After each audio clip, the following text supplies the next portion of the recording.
The time has come to an end. Yeah, this is what nature planned.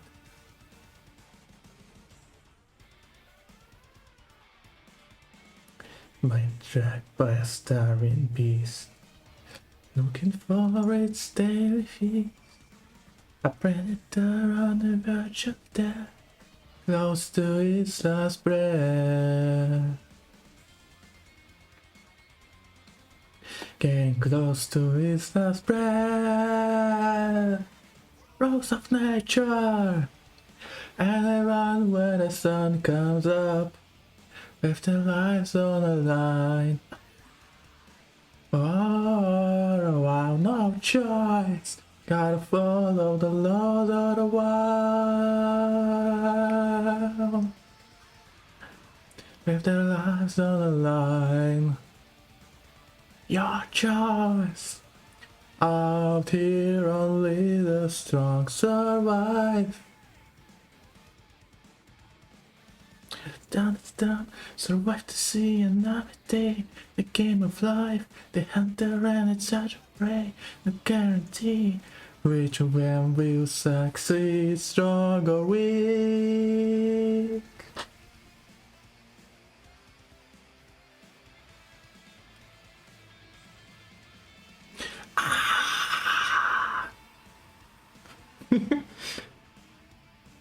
Rules of nature. Rules of nature. Rules of nature.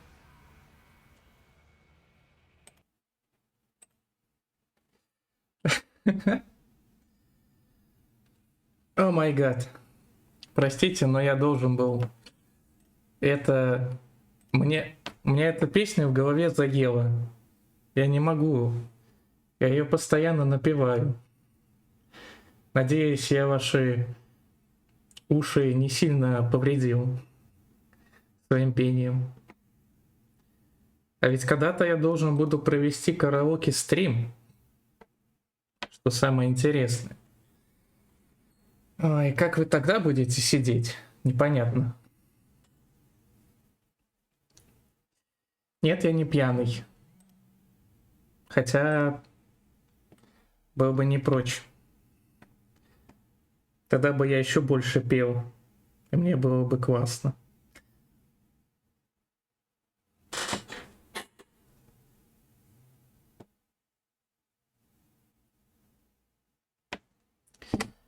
А еще когда я пел, я не смотрел на чат, потому что знал, что я буду слишком сильно стесняться. Так, ну это ладно. Это мы хорошо попели, значит стрим удастся.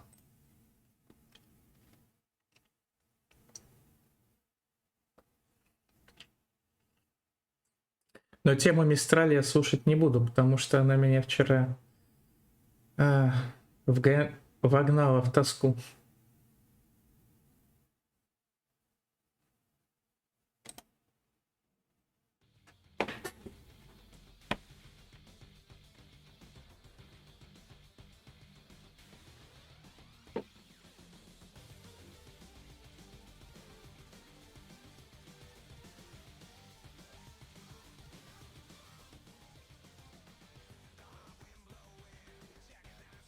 It's that's dead. The buffalo, justify for the pain to have a gun. I know what I've been told, but the rest of the people can't be controlled. I know what I've been told, but the rest of the people can't be controlled. The shadows on my face. The compass, a soldier, there's no disgrace. Ashes, eyes is still score. Oh man, I've been there well. Here I am, died in faceless. To hit your instruction on my own. invisible. The wind of destruction. Привет, Ребрик.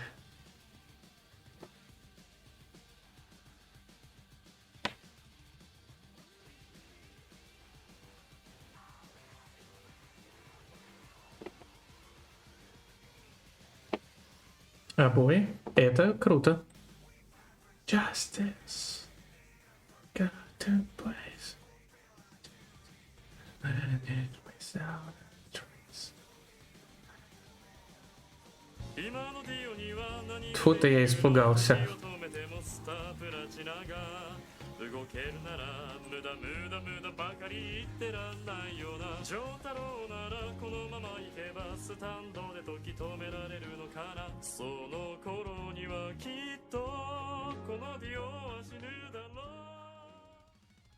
Ну и дела.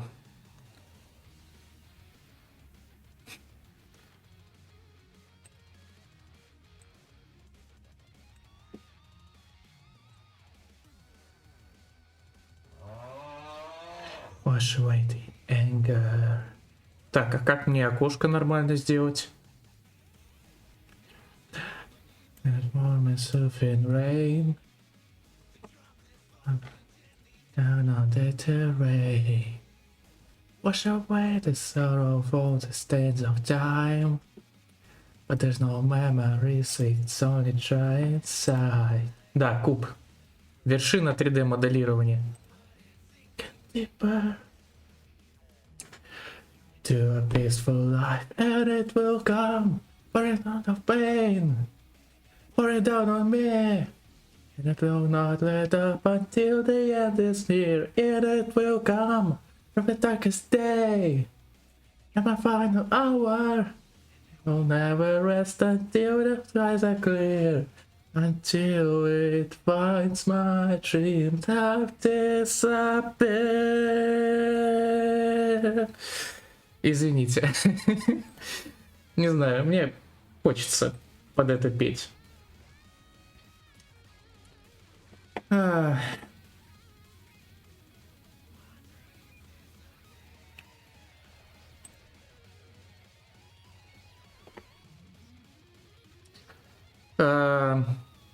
Ребрик, у меня это видео заблокировано в моей стране. Мне тебе может баллы вернуть?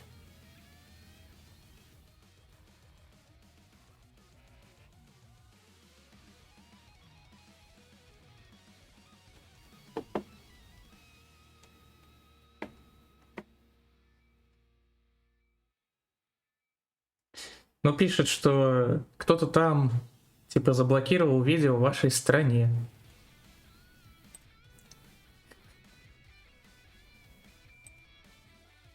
Как бы отдило. Да уж. Red sun. Red sun over paradise. Red sun. Red sun over paradise. There's glorious sunshine. Making down much bright red light. Now the animals slowly retreat to the shadows out of sight. Breeze goes across the mountains. To the birds of prey. In the distance, machines come to transform them day by day. Only love is with us now. Something warm and pure. The peace within ourselves. No need for a cure. Yes. The fire's hard, the vulture waits to see what so pretty. All the sinner is nature's sacrifice. Посмотрим, что дадут мне. О май гад! Ладно, слушаем. Ня.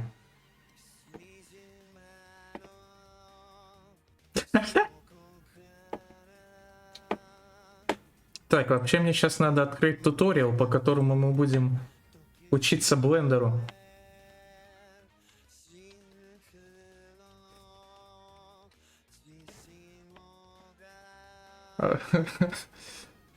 Какой кринж. Мне даже это слово не нравится, но я все равно говорю, что это кринж.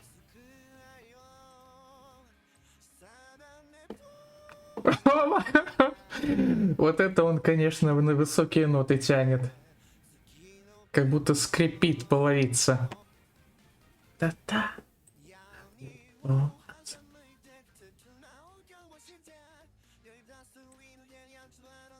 Ну-ка.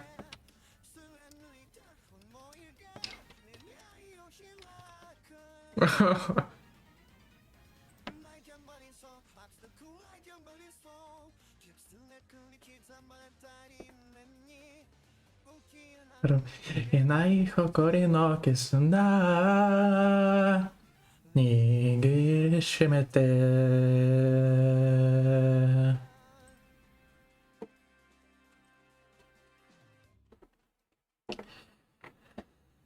А я уже было слово открыл.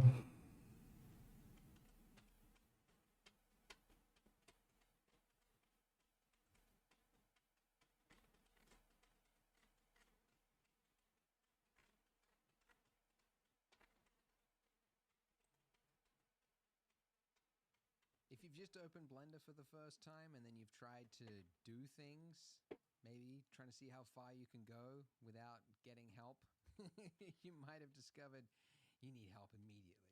You can't even move things without a tutorial.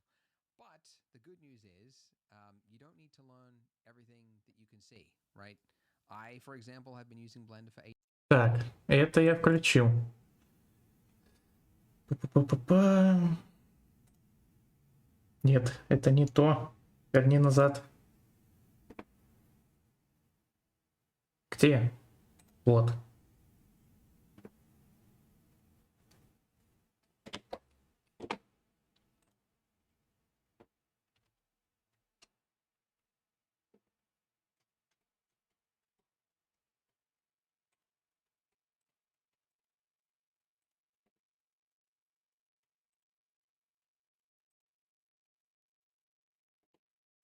А, прикольно, конечно, выглядит. А как мне его... Куда мне его поставить-то?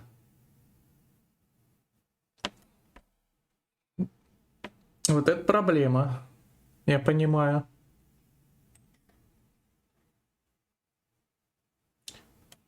А чё я не моргаю-то, алё? Ну? Ну? У меня просто глаза еще такие... низкопрофильные. В общем, они похожи на прикрытые, поэтому... Да, пойду сам стрим запущу. Что ж, это неплохо.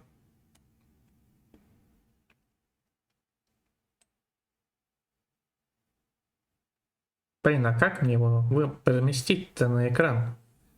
Если так размещу, то вам будет мало что видно. Так размещу, будет закрывать часть экрана.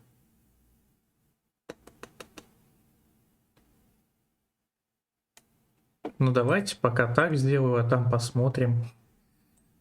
Ай-яй-яй-яй, куда стоять? Все, залочу.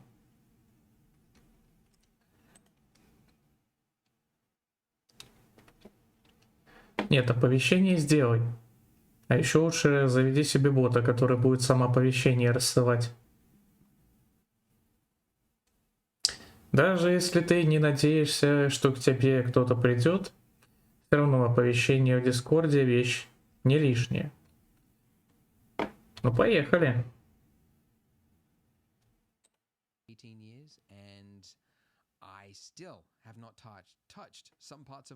Так, а тут есть, интересно, субтитры? If you're familiar with the 80-20 rule, I think there's really about 20% of Blender's features that you'll use in 80 or 90% of projects. And that's what I want to teach you in this tutorial series. And then since I think doing is the best way to learn, along the way we'll also be building our very own donut, of course. Пончик, Donut, what конечно. for? This is the third time I'm making a donut tutorial series. Громче? Blender releases a new version. Что громче? Туториал? Сейчас. Ну давайте я в OBS вот так прибавлю.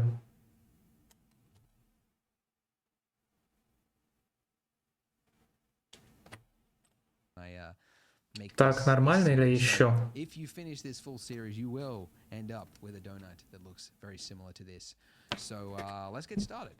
This big window that you can see right here opened up. Хорошо. This is called the 3D viewport, and it's where you'll spend probably 90% of your time, because everything you need to visualize, whether it's an animation or an archviz or anything like that, it all happens right here. So by default, you can see you get three objects. You've got a cube, you've got what looks like a ball on a piece of string, that's a lamp, and then you've got a camera, this little, what would you call that, like a triangle arrow looking thing. That's a camera, okay? And then if you were to render this by going to render image, or hitting the hotkey F12, it would take a snapshot from that camera view, okay? And although this looks very similar to what you were just looking at, this one actually has lighting information, okay? You got shadow, you got some light coming off the top here. And if you had textures or materials and everything else, it would all be calculated, okay? So if you've already used other 3D software, you're already familiar with the concept, but this is one of the basic principles of 3D rendering. What you build in the 3D viewport is sort of like a simplified version of what it is you're trying to create. And then when you're ready for that final image, you hit render, and then it uses your CPU or your GPU to crunch all the numbers and calculate the light and the bounces and everything like that to create that final beautiful image. So that's the basics. All right, but you might notice, like, okay, well, all right, can we move this thing? How do we even do something basic like move it? There's two ways you could do it. One would be to use the move tool in your toolbar. If you activate that, you can see that over the cube now you get these arrows. And if you were to click and drag on any of those arrows, you would move it along that axis. If you clicked on the white circle in the middle, then that would just be sort of like free dragging it, okay?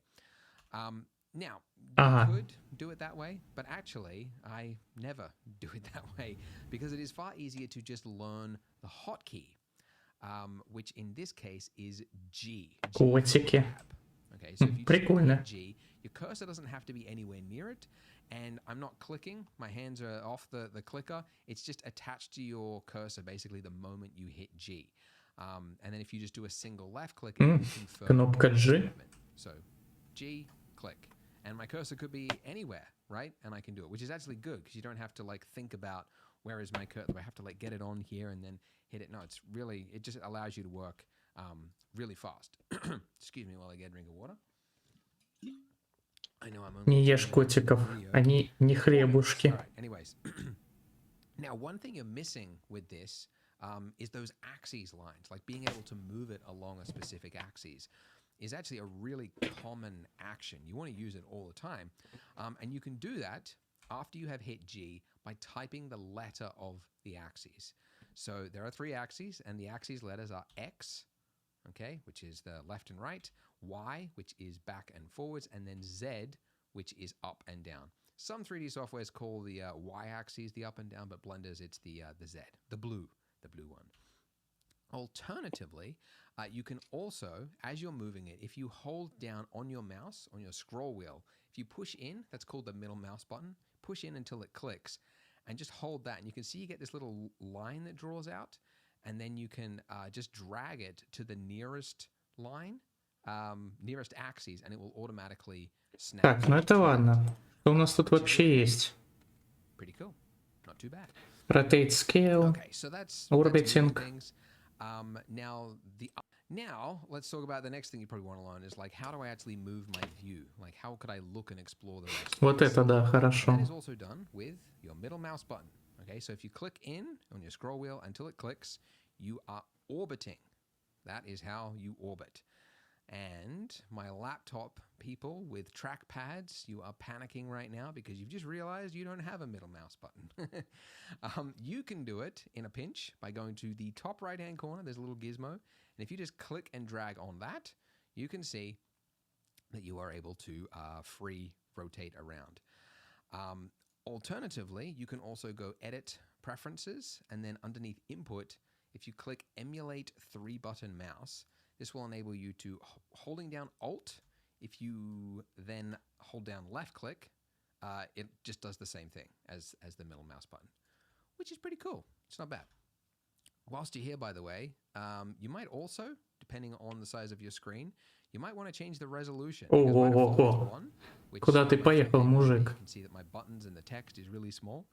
And if you crank it all the way up, you can get it to something comfortable. The 0.4 or 5 is what I would normally go for.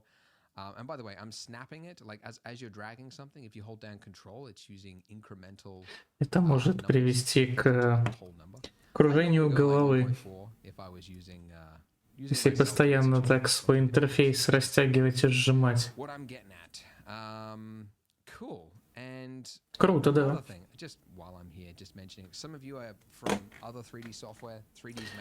Айпанинг, зуминг, фокус. So let's say you've moved the cube all the way over there. Like, okay, so you could, if you wanted to go and inspect your cube, you could, you know, work your way over there by using Shift middle mouse button to pan over there. But it is far easier to just learn the hotkey number pad period, which will focus on any selected object. So if I want my camera over there, I can select my camera. Запятая на нумпаде поможет нам сфокусироваться на каком-то предмете.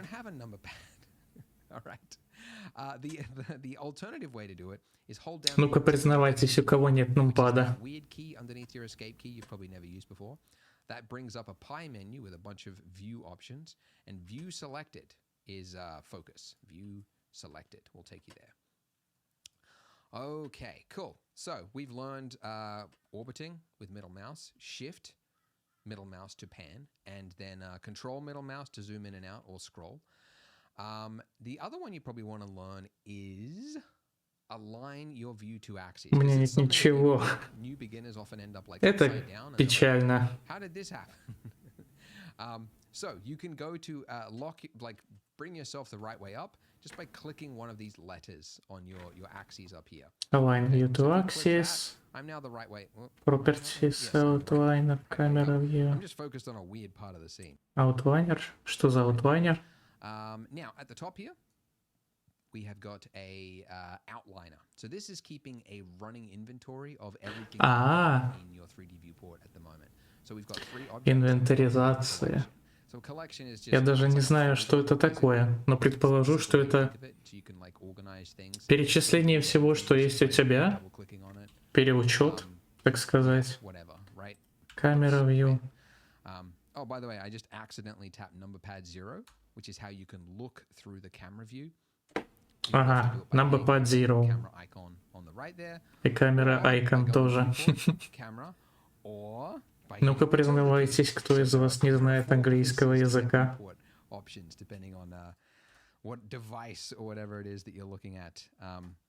Yeah, I deleted something by hitting X.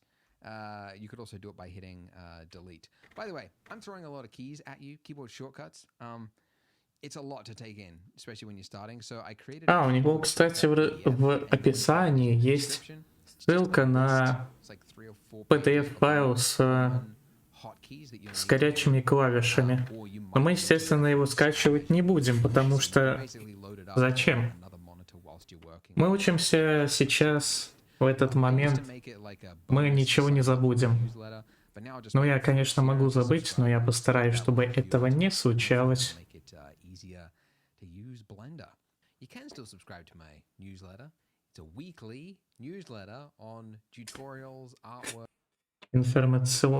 Информационный бюллетень.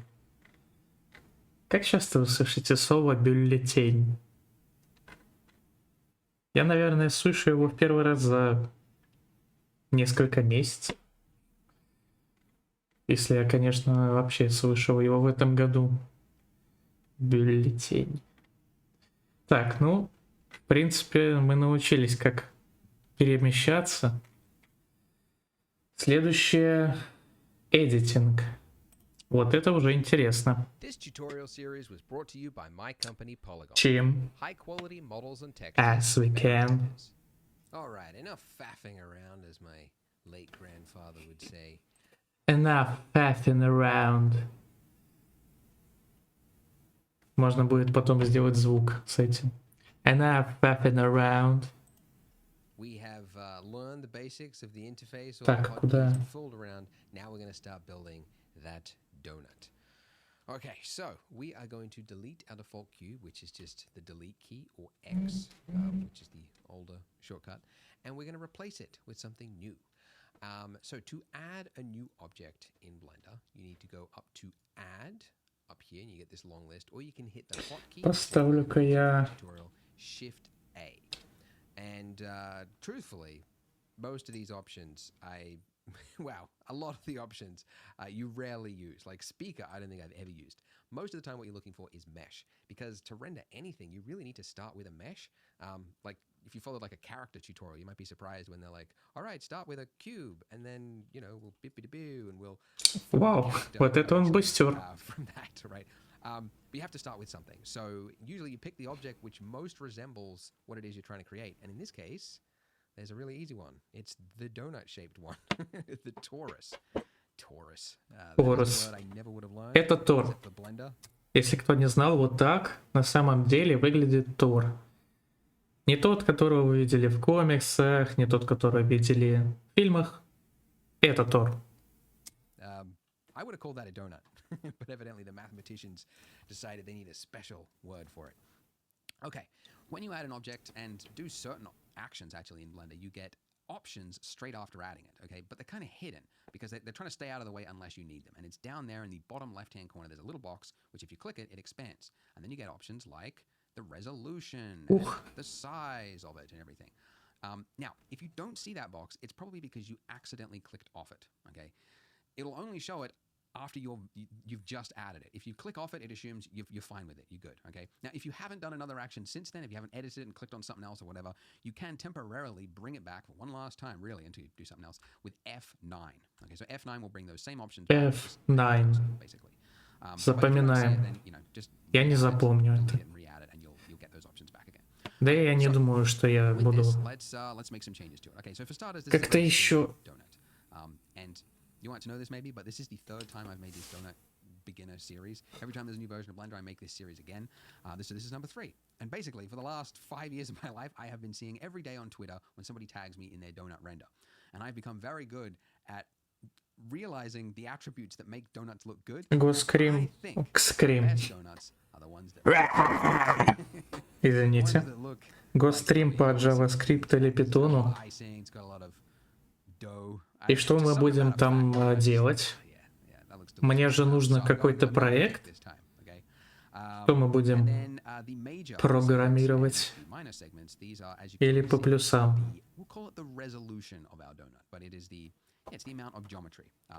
Бот для твоего DS? Ну, бота, наверное, можно. Только для чего? It's actually the opposite. You do not want that. I immediately realized when I started using this is a terrible idea. For one, you can't go back. У меня пока что здесь на сервере, во-первых, нет актива сильного. Во-вторых, существующие боты уже автоматизируют все нужные мне действия.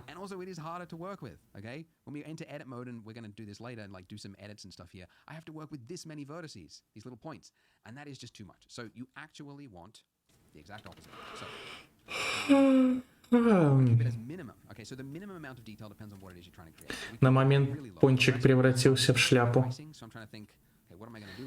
Чтобы легче поддерживать актив, к примеру, добавить экономику.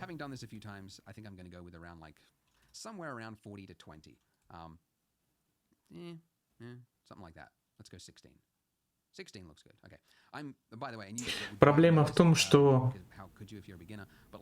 для того, чтобы бот работал круглосуточно, ему нужен какой-то сервер. У меня сервера нет.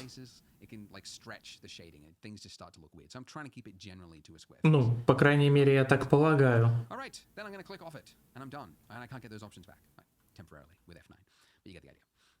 Да и кто это? Кто ради экономики будет заходить на мой сервер? Разве что за эту валюту можно будет добавить какие-нибудь вещи в магазин. По типу там скетч от дивана. 5000 примагемов. Не знаю, там сигна от дивана. 1 примагем.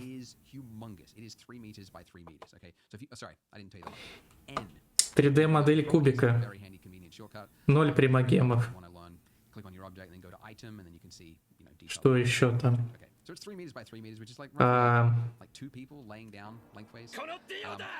Помурчать в дискордике. 1 000 000 примагемов. Дай мне свой дискордик. Будем бурчать. Могу тебе так помурчать так спокойно. Так. Мяу. Мяу. Scale it right down to the size of a donut, which I've learned is around about, like, the biggest size would be around about, like, 10 centimeters. Тима, умоляю, прости меня, виноват. Так. Да ни в чем ты не виноват. Так. Запросили не 5 минут. Я достаю из широких штанин таймер.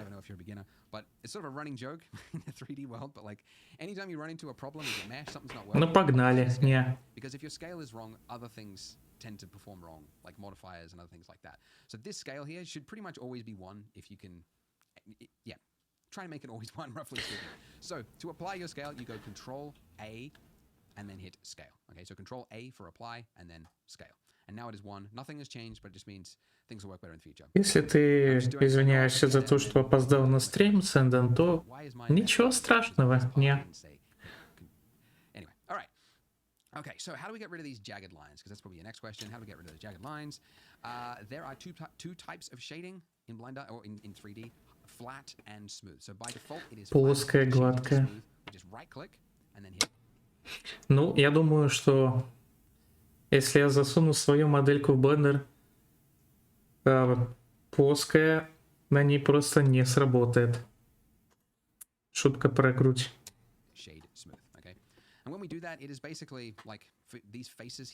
Как тебе стих?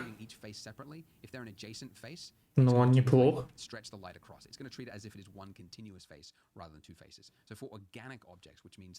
Ну, это стих. Ничего такого, какого-то вау-эффекта нет, конечно. Но стих интересный, но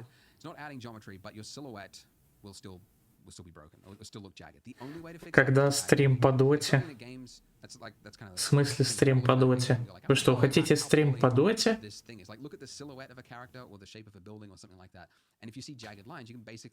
Не. Да.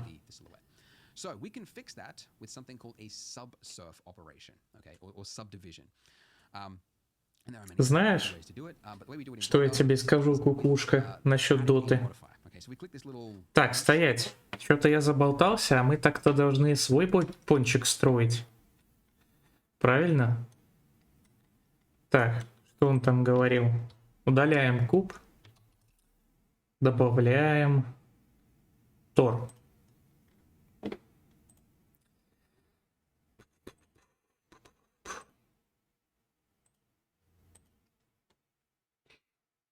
Какого вообще размера у нас пончик? Кто-нибудь может мне сказать, какого размера у нас пончик? А что сложного в пончике? В пончике самом нет ничего сложного. Тут именно в том прикол, что, делая такую несложную вещь, как пончик, мы проходим по основным возможностям блендера. Учимся там моделировать, скрывать, открывать меши, добавлять прочее. Мы учимся основам, которые уже потом сможем применять в других своих проектах. Пончик или бублик? Пончик. Пускай это будет пончик ягодный. Ну, по крайней мере, он точно не 1,2 метра.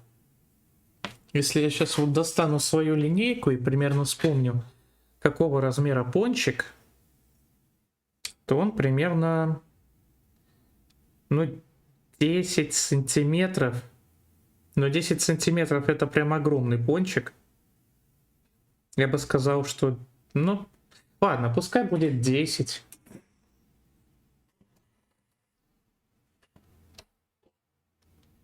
Спасибо, что убрал озвучку. Да у меня сейчас новая переделка бота озвучки, поэтому сегодня озвучки, к сожалению, не будет. А еще надо музыку включить на фон.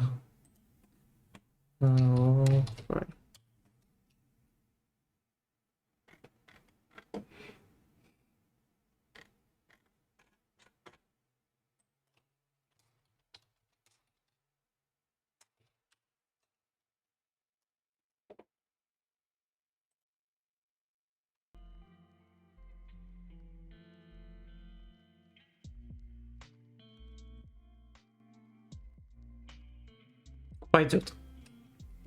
В общем, отец, ты пропустил сообщение. Я его прочитал, но забыл о нем. Что-то по доте. Ну, во-первых... ну да, все. Во-первых, я не умею играть в доту.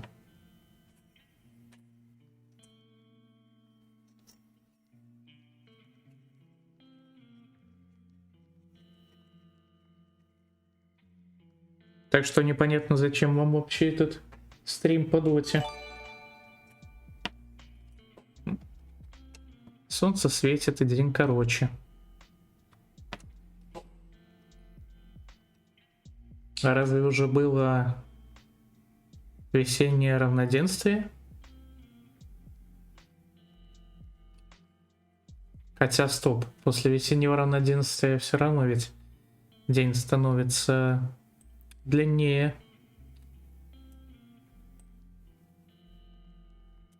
Так, если у нас внешний диаметр это где-то 1/100 метра, это 1 сантиметр.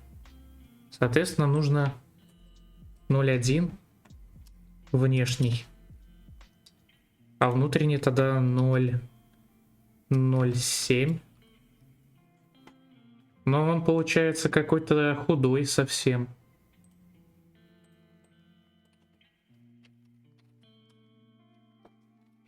Ну, что-то уже начинает походить на правду. Сделаем коту 64.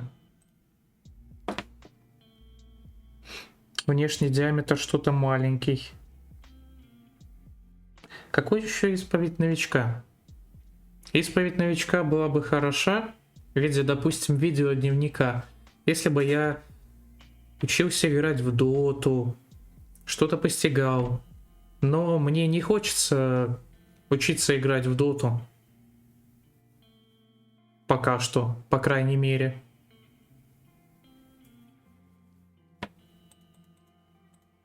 Ну и тут 16 сделаем, чтобы было более-менее квадратно. Но я думаю, что вот отличный пончик вышел. По крайней мере, базовая модель.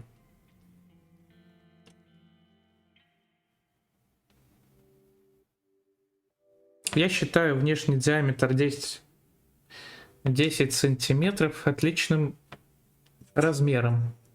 Это очень большой пончик выходит. Как насчет готовки, как старая добрая? Готовка? Я хочу сделать стрим по готовке. Но я все никак не могу найти перчатки с длинным рукавом.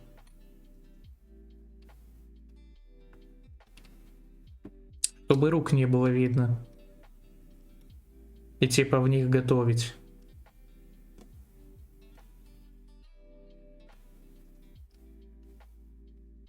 А так я бы с удовольствием какие-нибудь стримы по готовке затеял.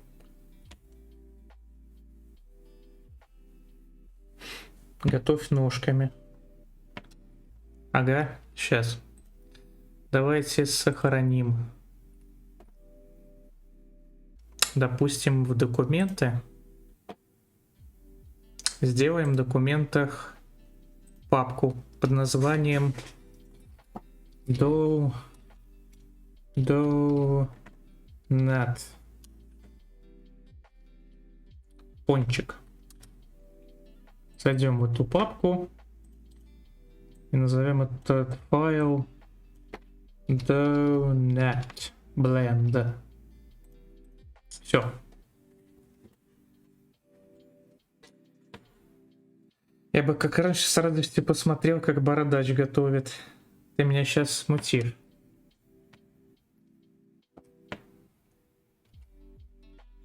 Я ведь наверняка перед стримом по готовке одену маску. Потому что я стесняюсь свое лицо показывать. А, стоп, еще это. Что я забыл? Забыл сделать гладкое затенение. Во. Теперь он гладкий.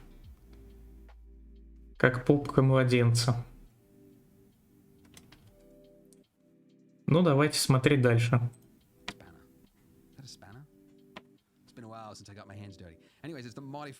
А что так мало полигонов? В смысле мало полигонов?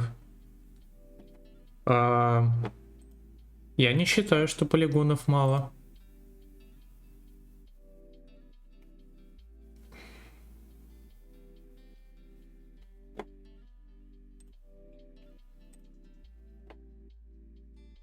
Отображение. А где тут отображение этих?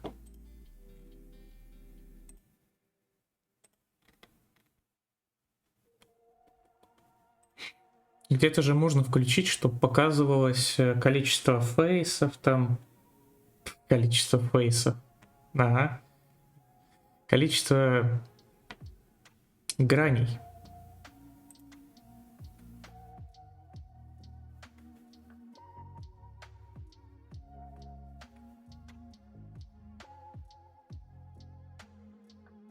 Ага, вот только где это взять? Cycles. Пускай будет куда?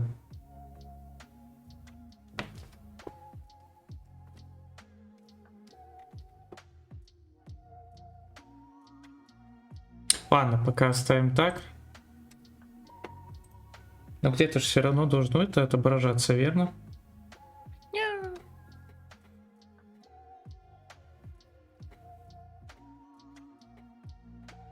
Давай без маски, но с очень определенным ракурсом. Блин, я вспоминаю.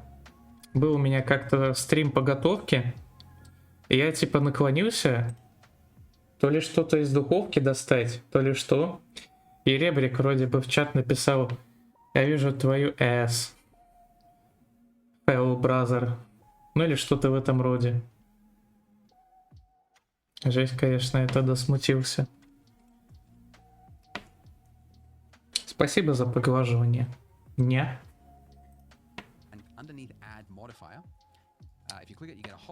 Так, добавляем модификатор какой-то. Подразделение поверхности. Ага.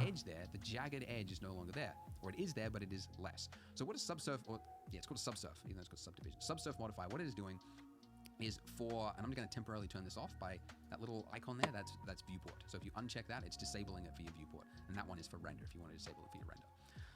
Okay, so what it is doing is you can see the edge there, right? If there are 3 points that make up that edge there, subsurf is now adding in.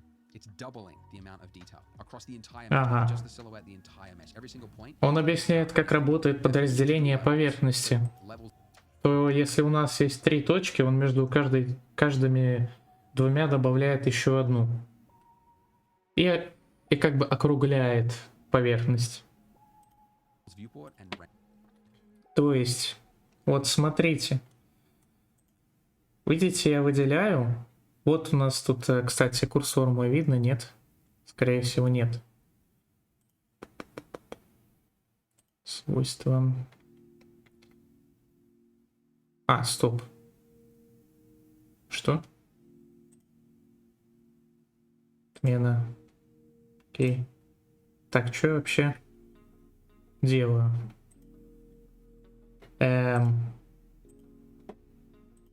Во. Ну вот, смотрите, у меня тут контент, свойства, захватывать курсор. Вот, теперь вы видите мой курсор. Так вот, что я показываю. Видите, у нас тут 3 точки. И нам нужно, чтобы линия пончика была не такая жесткая, острая. Поэтому мы заходим, добавляем модификатор подразделение поверхности. Оно чуть подлагало. И теперь, как видите, линия действительно мягче. И мы можем наблюдать. Вот у нас во вьюпорте выполняется, допустим, одно подразделение, 2. Но в нашем случае больше 2 делать смысла не имеет.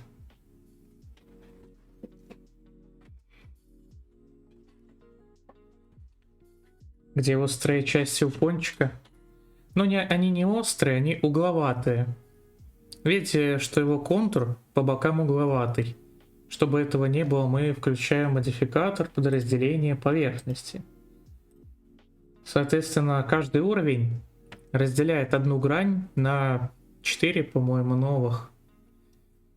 А если еще точнее, то каждый уровень подразделяет одно ребро на 2. Вот.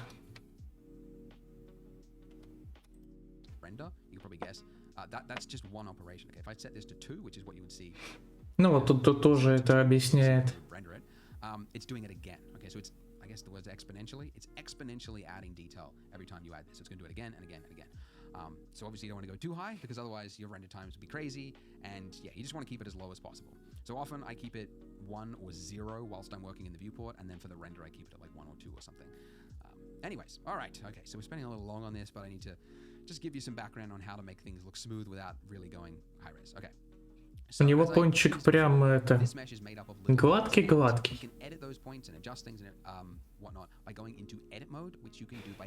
Так, режим редактирования на Tab. So tab is just a fast way to switch between those two modes. Another way, third way, because why not? Control tab will bring up the pie menu, and then you can enter into, along with just object and edit mode, but like texture paint, we'll do a bunch of stuff later on. So in edit mode, а к чему тут крик? Вроде бы все пока понятно. See the skeleton roughly that makes up our mesh. Okay, each of these little points here is what makes up our mesh. So these points are called vertices. Sorry, a single one is called a vertex. Multiples are called vertices. Always get them confused because it's got an S on it as well. It's like Да, запомните. На английском точка это vertex, а вершины это vertices. Vertices. Повторяйте за мной. Vertex, vertices. Vertex, vertices. Продолжаем. Где же у пончика углы? Да в смысле, ты что, не видишь? Если я сейчас уберу гладкое затенение и уберу подразделение, то ты увидишь, что у него поверхность из 4 угольников состоит. Вот тебе и угловатость.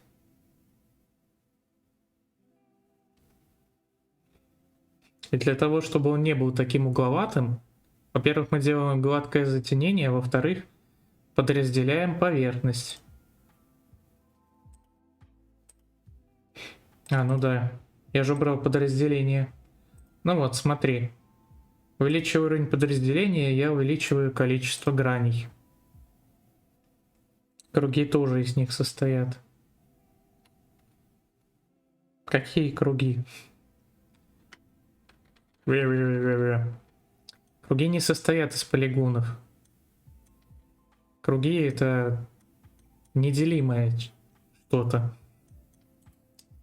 В моем, по крайней мере, понимании. Кстати говоря, вот вам режим редактирования. У нас есть точки, которые мы можем выделять и что-то с ними делать.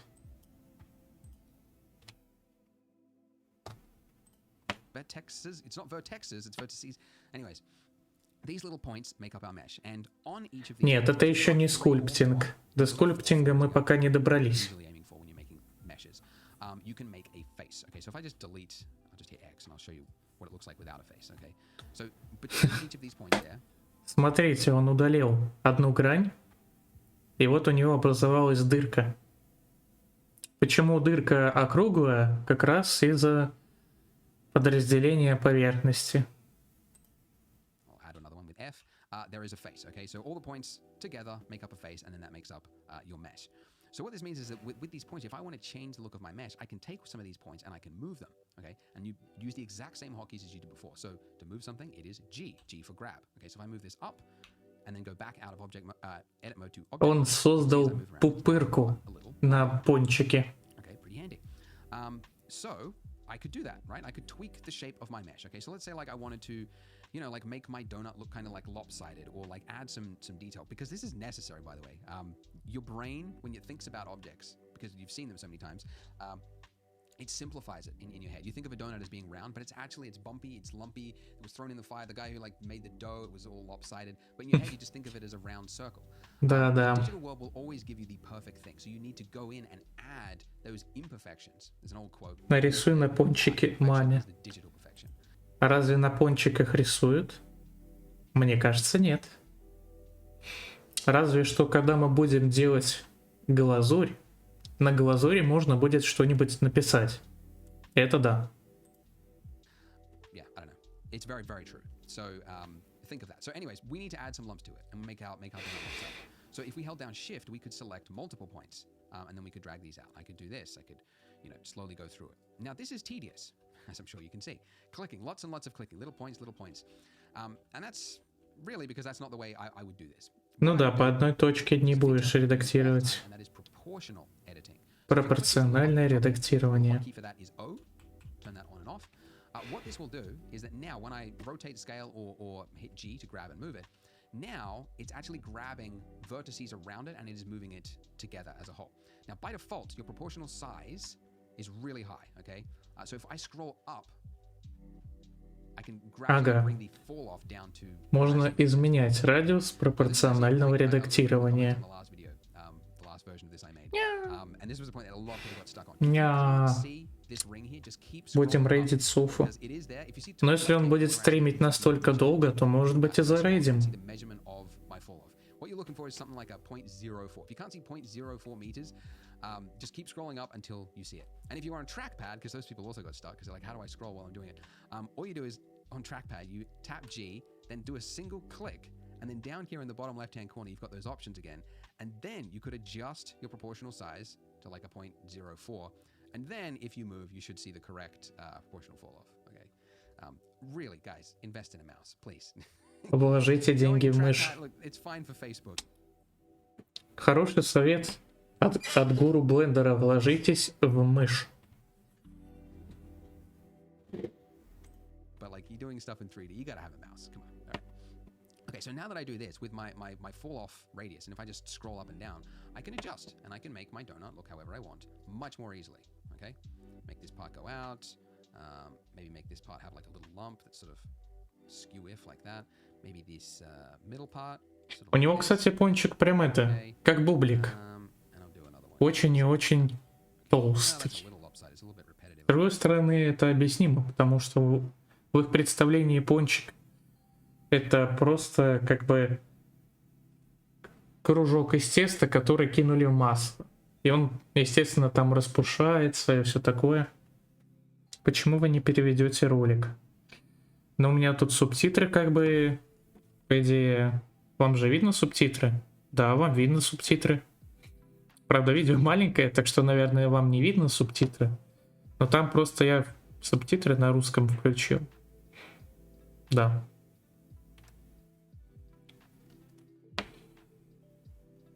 А не перевожу я ролик, потому что он говорит быстро. Я не могу на лету переводить. Сервисы для озвучки. Какие еще сервисы для озвучки? Но если бы я все это знал заранее, то я бы, возможно, и включил. А пока что как-то так.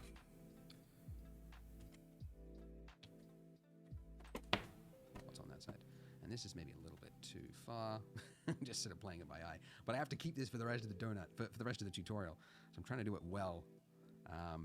Okay, it's something else, by the way, another hotkey. You can see that if I want to move this up, if I was to move it like this, right? It's moved everything also left to right as well, okay? Because of my camera angle, okay? If I'm looking at something like this and I'm moving it, it is moving it across the donut. So it's scrunching everything going this way. That's not what I want. I want it to go directly up. So it means I have to get my camera angle like right down here to do that up. Alternatively, a better way, not to throw too many hotkeys at you, get my keyboard shortcuts if you haven't already, link in the description. But another hotkey is Alt-S, which instead of moving it just arbitrarily, this will now move it according to which direction those faces are pointing.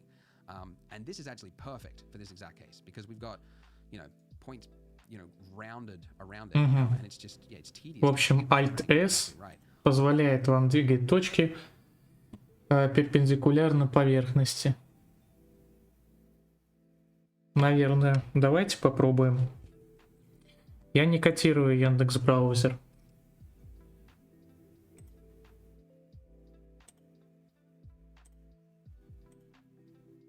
Так, мы это не делаем. Тут анимацию. Не надо мне тут поинтов.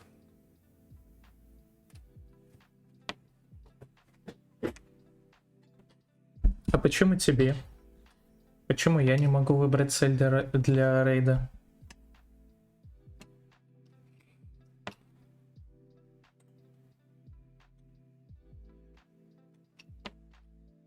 У нас пока еще стрим не заканчивается.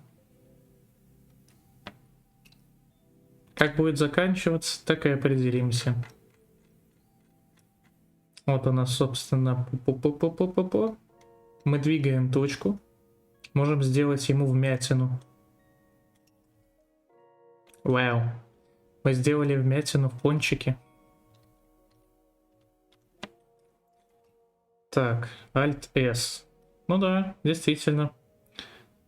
Перпендикулярно поверхности можно сделать.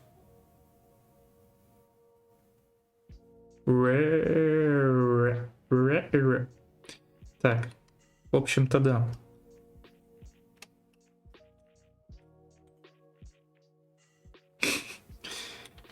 Пончик с попой? Нет. Сейчас мы вам сделаем. Так, а где? Alt-S. А, вот и. Alt-A.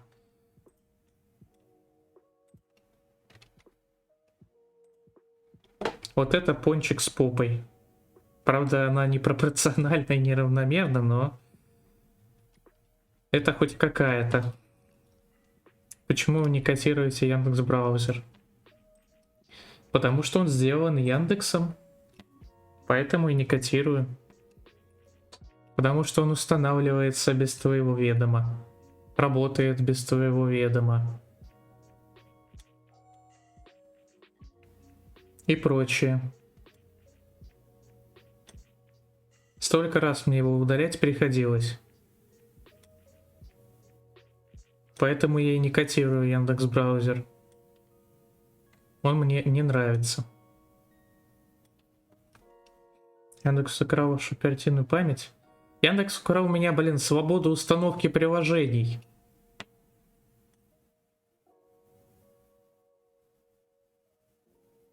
Ну и оперативку он тоже крадет. И место на диске занимает.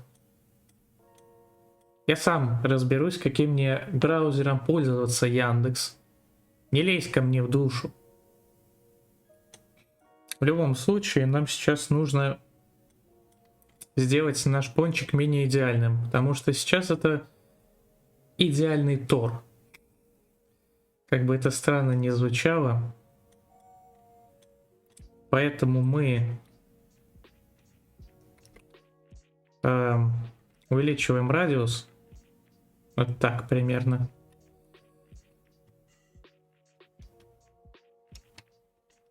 Ну и давайте что-нибудь сделаем с ним.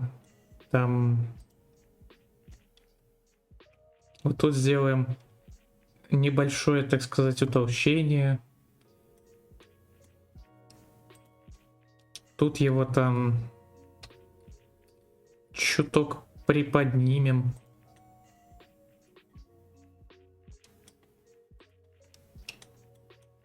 Тут так вот еще больше увеличим. Да что ж такое? Чуток. Мне кажется, этого достаточно. Ну, хотя вот с этой стороны еще тоже можно сделать чуть уже. Ну и все. Давайте смотреть дальше. When really I just want to be able to select certain parts and then pull them in and out. So Alt-S allows me to do that. The shrink and fatten tool is what it is called. But other softwares, I think they call it move along normals or something like that. Something like that. All right. And then maybe the base as well. I think we should make it a little bit lopsided on the base. Move that down.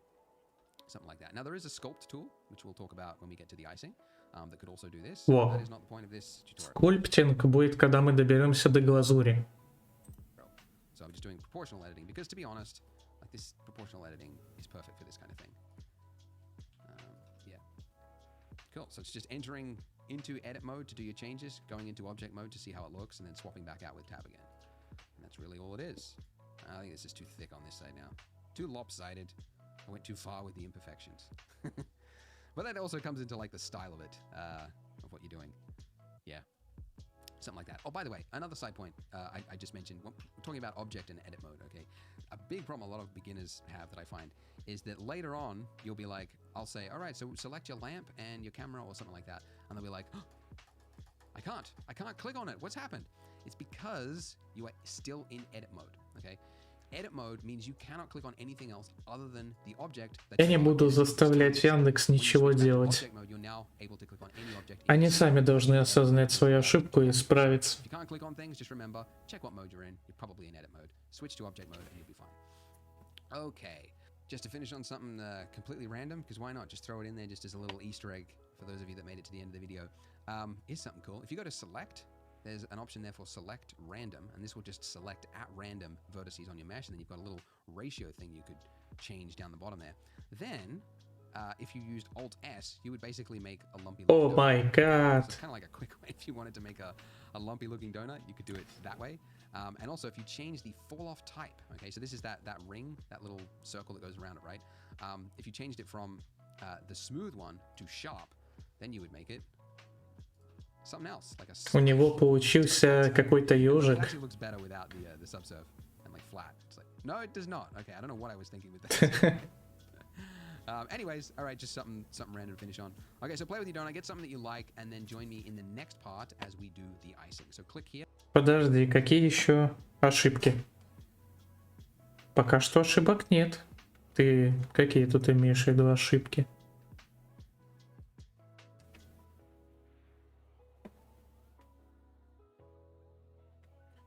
Так, третья часть. Модификаторы. To make renders like these, you need high-quality assets, which is why I created Polygon, a library of models. Тут он рекламирует свой сервис Get started по today. 3D моделям, Welcome по back to материалам и Show. прочему. We make virtual donuts that we cannot eat. In this part, we're going to be making the icing. So, Вот, сейчас мы будем делать глазурь. well, first of all, yeah, like icing. I mean, you could do it a million ways. You could like add a plane and then like model it out and try and pull it down and then sculpt it and do a bunch of different ways. The easiest way, really, whenever you're doing something, is to like try to reuse part of your mesh wherever you can. So we've already got the shape of a donut. We can duplicate our donut, shave off half of it, and then we've basically got icing. So that's what we're going to do. So enter into edit mode, and we want to select half of our donut. So if we went into, you can see that, like if we looked at it from this, you know, if we drew, you can see we're missing part of it, right? Because it's like, this is one of those cases, is what I'm trying to say, where you need to use straight on, okay? So, or number pad 1, number pad 3, whatever you want to do, something like that. Okay, and by the way, when you use this, it also switches you to orthographic mode, okay? So perspective mode is where you've got the depth fall off, okay? And then orthographic mode is when it is like, as if it was like on a focal length of like infinity, so you're seeing like the actual, what's the best way to describe it? No perspective, essentially, zero perspective. And you can toggle between that, by the way, also with a number pad 5 or by clicking this little gizmo on the right-hand side there at any point. It doesn't have to be in a certain view. Okay, cool. So if we were to just drag over this right now, it looks like we've got half of our donut. However, if you moved around, you would see we're missing the other half of it, okay? And Так. that's because it's hard, okay? The mesh is hard, and therefore to select on the other side, we have to be able to see through it. And we can do that by going up here and toggling X-ray. Well, the hotkey for that is Alt-Z, and that will now show us right through it. And now when we drag over it, you can see that we've got exactly the top half of our donut all the way around. Okay, perfect. So we want to duplicate this and then separate it. Okay, so I'm going to hit Shift-D, which is how you duplicate, or you can go up to Mesh and then click on Duplicate. Так, выбираем верхнюю половину и дублируем, Right there, duplicate. Yeah, but чтобы получить дубликат, из которого потом мы будем делать глазурь. It's telling me, where do you want to place this duplicate? And I don't. I want to leave it exactly where it was. So if I hit Escape or right-click, it's going to cancel the movement and put exactly where it was, but it is now duplicated it. Now what we want to do is move this to its own object, because you can see that we've now got vertices on top of vertices, and they need to be their own separate objects. So to do that, the hotkey is P. P for part of the mesh. Go to another, I don't know. It's P. For whatever reason, it's always been P. And we're looking for selection. So separate by the selected part of the mesh. Okay. And now in object mode, if we switch out of X-ray mode, you can see that we now have two objects, and actually we can see them up here in the outliner as well. Okay. Так, хорошо. Значит, выбираем вид сбоку. X-ray. Ну, хотя вместо X-ray можно вот так сделать. Выбираем половину. Да, вот мы выбираем половину. Жмем Shift-D. И вот мы выделили, дублировали мы половину. Чтобы вернуть на то же место, нажимаем Escape. Чтобы сделать это с своим объектом, чтобы оно не смешалось, нажимаем P. Не знаю, как оно расшифровывается, пускай будет P. Или R, от R разделить. Нажимаем выделение. Бум. У нас теперь два объекта есть. Да, кстати, зажимая Z, вы можете выбрать, какой тип отображения вам нужен. Сплошной, предпросмотр материала, рендер или сетка. Сейчас мы были в сетке, а можно сплошной. Так вот, теперь у нас есть пончик и глазурь. Дима, типа, как вы стали технарем? Карамба, что и зачем мы делаем? А ты название стрима прочитай. Мы учимся блендеру. Странно, что ты спрашиваешь это только сейчас. Типа, где ты был все это время? В общем, давайте мы их переименуем, чтобы было легче. Нажимаем два раза. Ну или F2. Пускай это будет icing. От английского глазурь. Точнее, в переводе на русский глазурь. И это будет у нас пончик.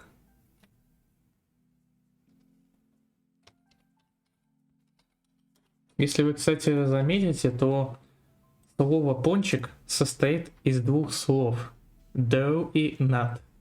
Dough — это тесто, nut — это орех. Соответственно, пончик — это орех из теста.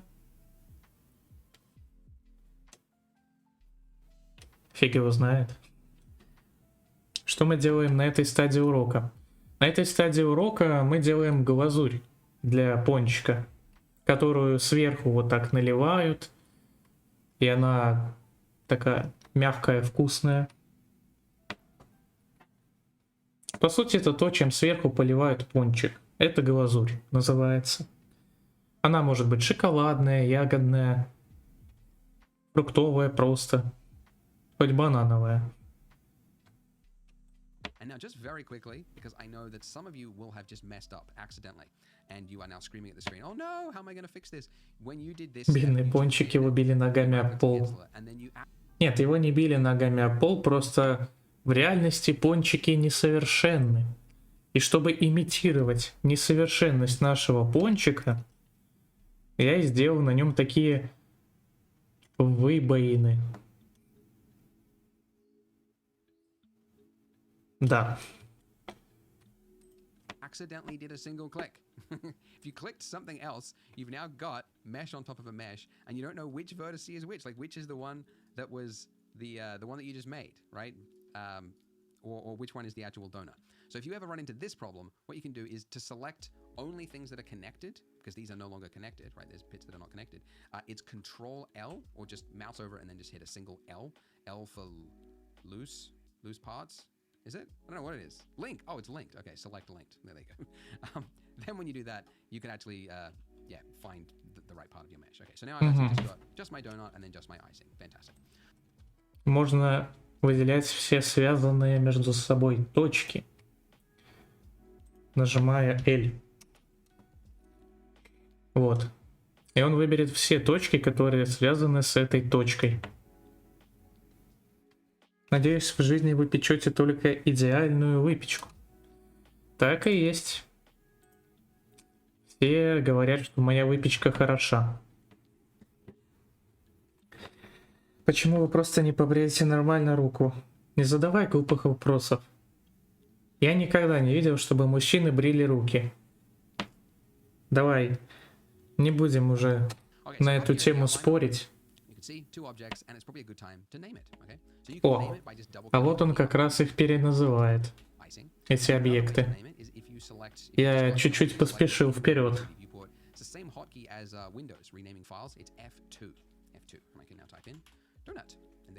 Но только он их с большой буквы назвал.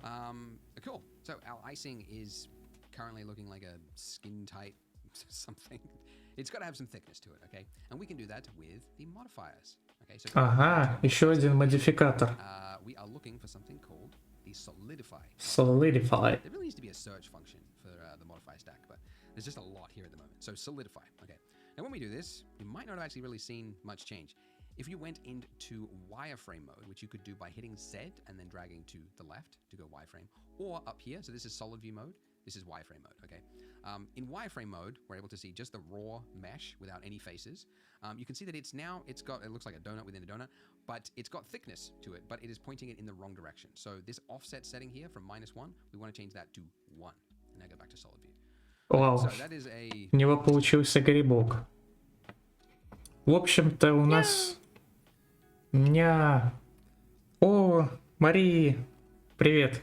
А мы тут как раз 3D моделированию учимся по туториалу BlenderGuru. Делаем свой пончик. Так. В общем, модификатор. У него это Solidify, у меня это объемность. Если у вас есть какой-то плоский объект, мы можем придать ему толщину с помощью модификатора объемность. Однако, если мы перейдем в сетку, то мы увидим, что оно ушло внутрь, нам нужно наружу. Мы смещение в единицу превращаем, и у нас...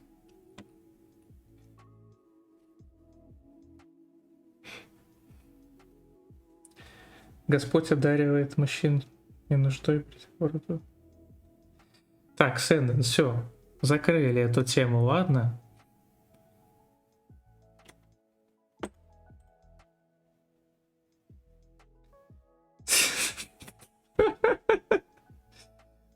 Почему я не могу брить вас? Что за мир? Все, хватит. Это не смешно. Серьезно. Что тут происходит? Извини, у нас тут небольшой хаос. Я тебя уверяю, что это стрим по 3D моделированию, а не стрим по уговариванию меня побрить руки. Негодование из-за бритья рук меня заставляет брить руки, а я не понимаю, зачем. Посмеялись. Конечно, я посмеялся, а что мне еще делать? Типа, ну мне реально неловко. 0. Так, какой 0? Стоять. Нам нужно дать какую-то толщину нашей глазури. Да. Вот это 1/100, это все равно толсто. Даже я не брию руки. Вот видишь, Сэндон? Не надо меня заставлять. И вообще, мы тут собрались ради того, чтобы вспомнить, как пользоваться блендером. Вот. Когда мы окончим этот туториал про пончик, мы перейдем к анимации. Хотя я и сейчас примерно помню, как делать анимацию.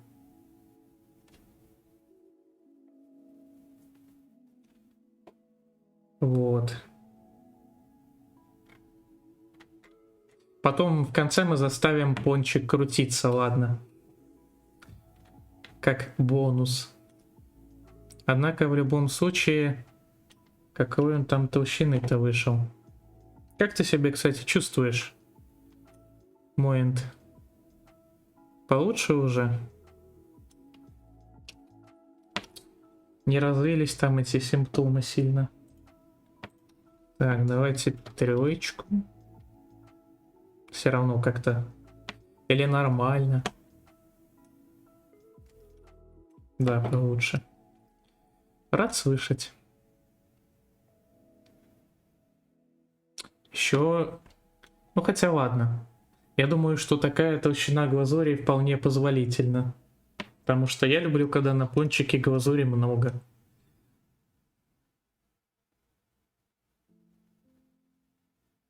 Ну да, сойдет.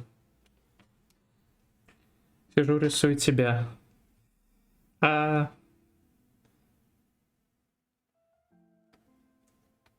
Такое прикольное чувство, когда тебя рисуют.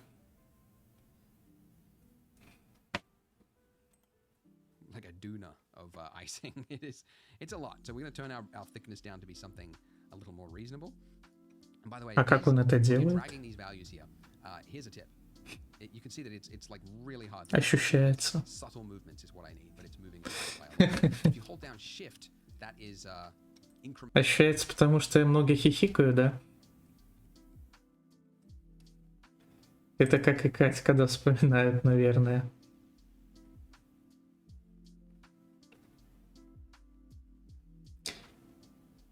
А Фезер, вы говорили, как круто ощущение, что тебя рисует она? Да, говорил. Так. Вы меня запутали. На каком мы сейчас этапе? Мы сейчас на этапе subtle value changes.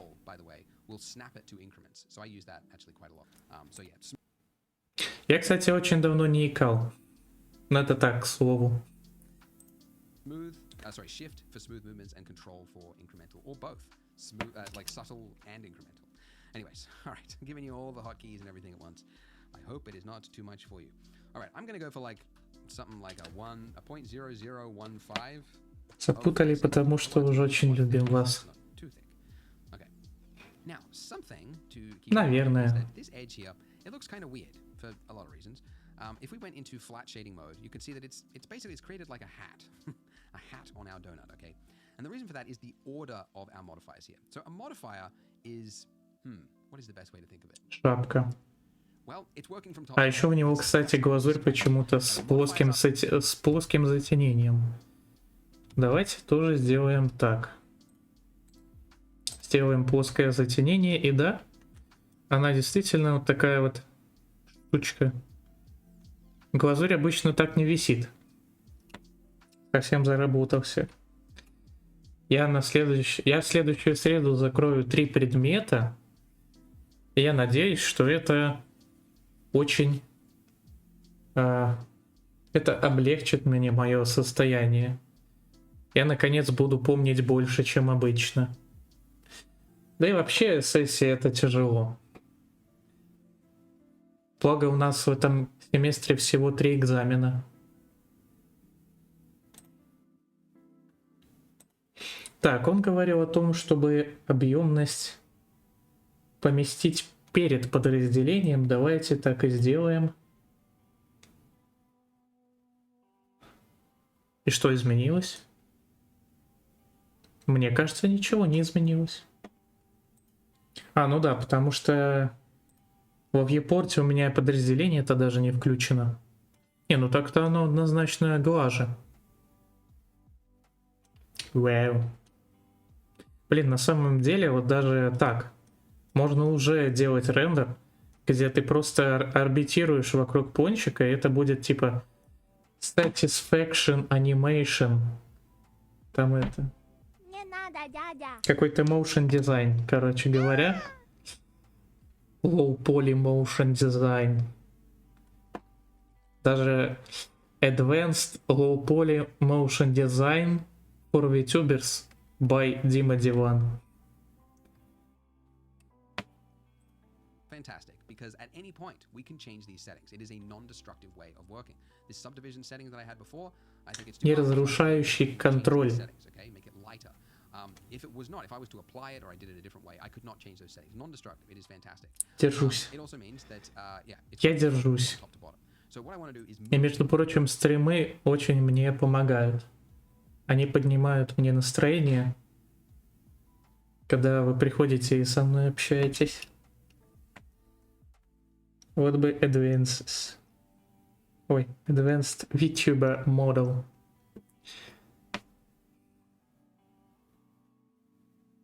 Но когда-нибудь я, наверное, и буду стримить, как я делаю модельку. У меня какой workflow для модельки?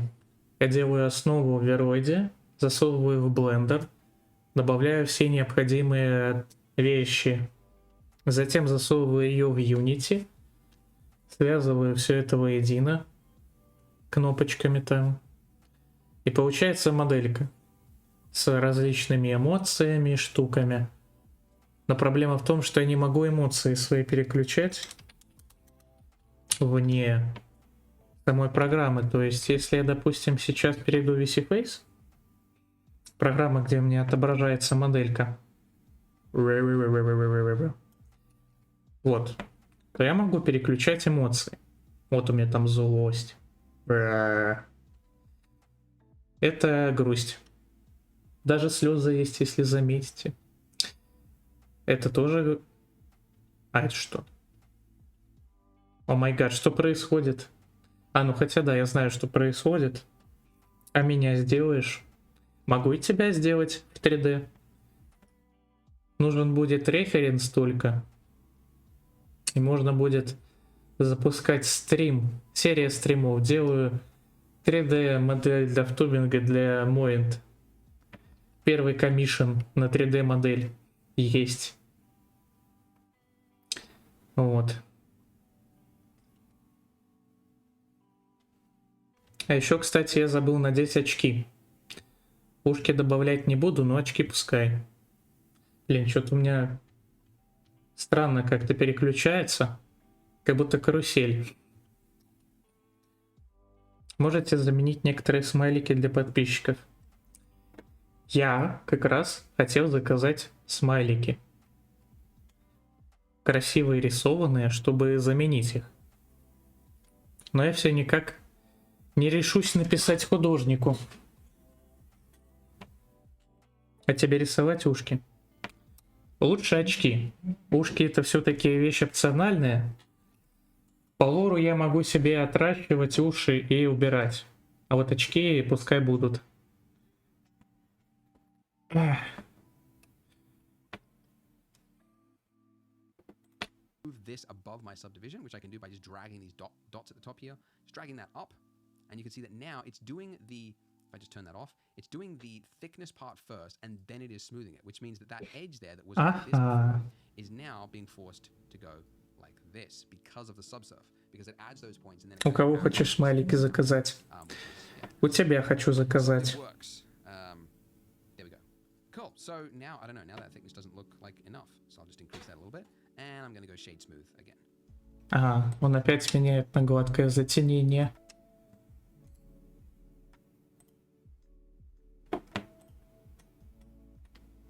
Не понял. Что ж тут непонятного, Моинт? Я хочу у тебя смайлики заказать. Но пока что не решусь написать. Не хотел я этого раскрывать, но да ладно. Ах.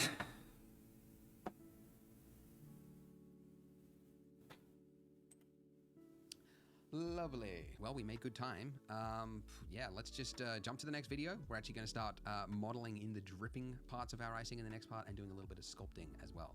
So click here to join me in the next part, and I'll see you there. Join over 1 А, стоп, что? Я пропустил. Я отвлекся и пропустил, что он там говорил в конце. А, да, все.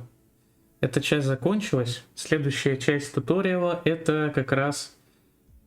А, нет, следующая моделинг, а вот после следующей будет уже скульптинг.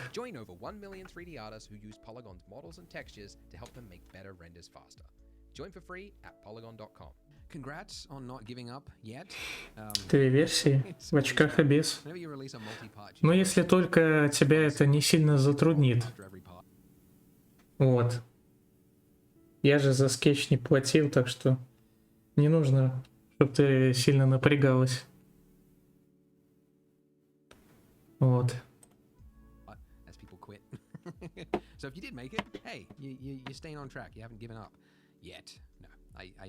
Да, я пока еще не сдался.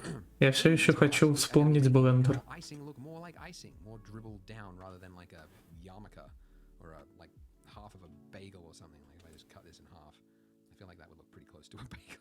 Что он сделал?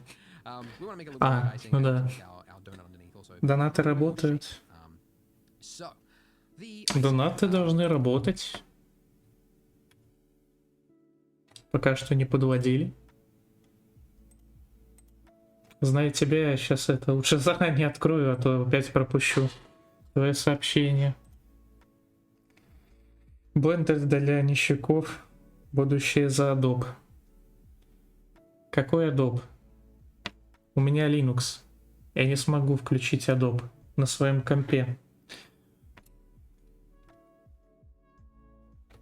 Да и к тому же Blender это мощная штука.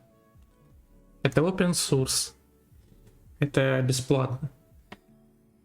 И по нему очень много туториалов.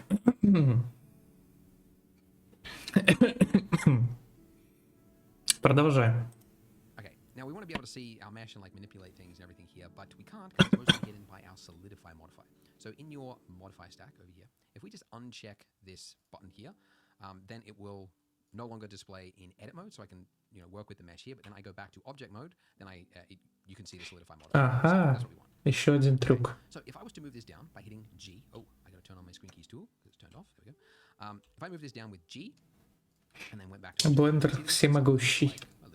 Yes, of course. Yes, we are going to be doing quite a bit of that. Yes, of course. Proportional editing, as you could probably guess, so that now when I move down, I can scroll up, or no, scroll down and increase the fall off, and now I can create a big dribbly bit. But you'll notice that straight away, there's a couple of problems. Okay, so for one, this bit is sticking straight out, and then also this bit of our icing is clipping through the donut, which would require a whole bunch of fixing and like manually going in there. It's not good. So it would be great if we could make it snap to the face underneath. And there is a feature just for that. Okay, so the snapping tool is right up here. Okay, this little magnet icon. A quick just overview of snapping. Snapping, you can always, whether you go up there and like turn it on or not, you can always temporarily enable it by holding down Control. Okay, so this default is set to increment. So if I'm moving an object, rotating, scaling, that's transforming. Okay, so it's snap during transform. If I'm moving it, if I just hold down Control as I move it, I am temporarily Блин, проникла в наше убежище. Я не помнил, когда ты ушла.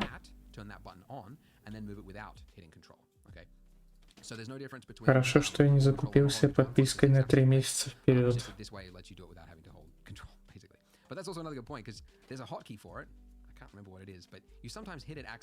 Я не понимаю. And then you're like, why can't I move things properly? Like it's all messed up. And that's actually a common beginner question. Why can't I move things? Just check that that's not turned on. just check, yeah, because it's probably turned on. Anyway, okay, so coming back to our donut here. We want to make sure that's turned on, and I want to change it from snap to increment to snap to face. Okay, and now that I do this, Нифига you can see какой if I grab пресс. this edge here, sorry, that point there, and I just move it down, you can see that part of it is this edge here, at least, or this point, is now snapping to the face. Okay, but this part is not. Okay, so there. Okay, okay. I'll try not to say that too much. Okay, okay. There is a function for this. Underneath snap to project individual elements, which doesn't explain anything really. Like, there's no way you would know that this is the button to push. There's really no clue that that's what to do, but it is. If we check that, now when we use our proportional fall off, anything that falls in the proportional fall off area will now also snap to the face underneath it, and that is how we do it. We can do whatever you want. Ouch. Around, we can do whatever. Ouch. Icing look like icing. Я случайно слишком сильно крутанул свое запястье, оно так хрустнуло больно. Ауч.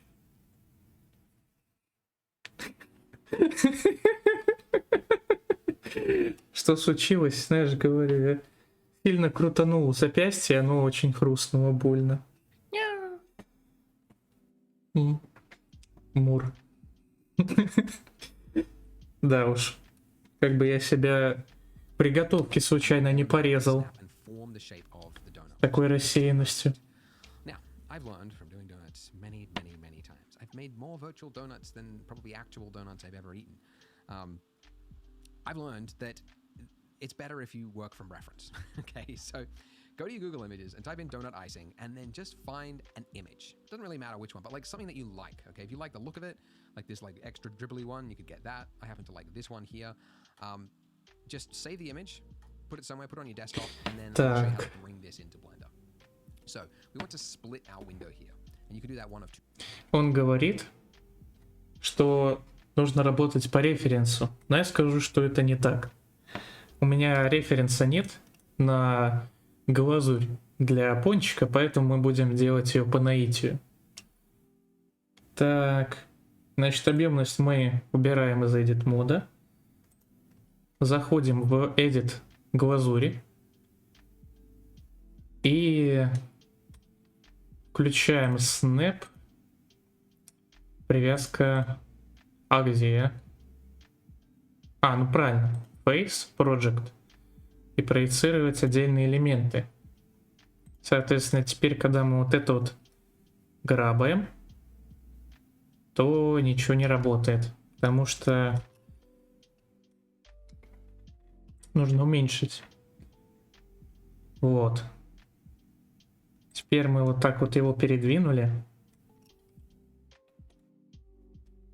И оно сломалось. Почему оно сломалось? Какого? Может, нужно еще подразделить? Не знаю. Почему оно сломалось? Я не понимаю. Ну-ка еще раз посмотрим, что у него. Так. Еще раз. Вот у него Snap Face, Closest, Project onto Self. Ну вот Closest.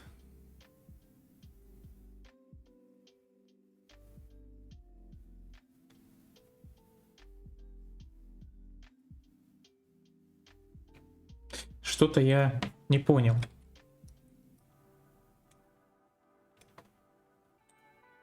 Ну вот. Почему оно сломалось? Референса нет, есть только мечта о пончике.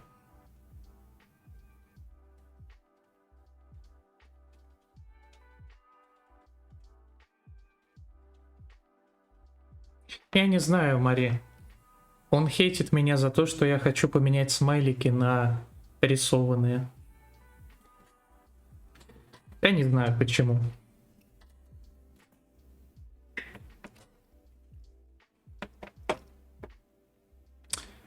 Так, это, конечно, все хорошо, но... Во-первых, верните мне глазурь, какая она была. А во-вторых, я все еще не могу понять, почему оно ломается.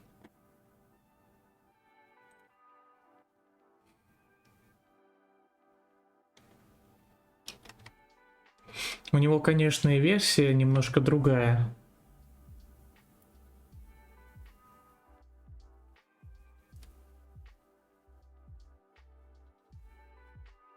Face closest. Project onto self.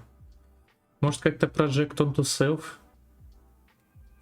No clue that that's what to do, but it is. If we check that, now when we use our proportional fall off, anything that falls in the proportional fall off area will now also snap to the face underneath it. And that is how we do it. У Now, него все точки именно, они как бы оборачиваются вокруг основного пончика.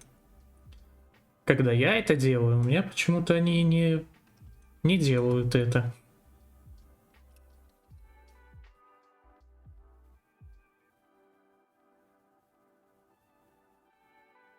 А, ну оно и не снэпится почему-то еще. What the fuck?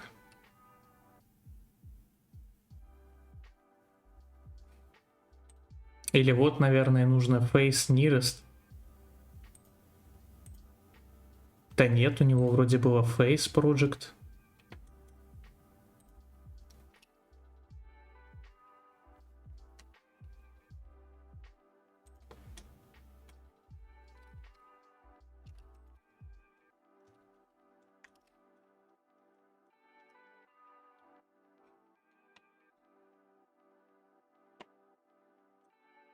Что-то я нифига не понимаю, как он это делает.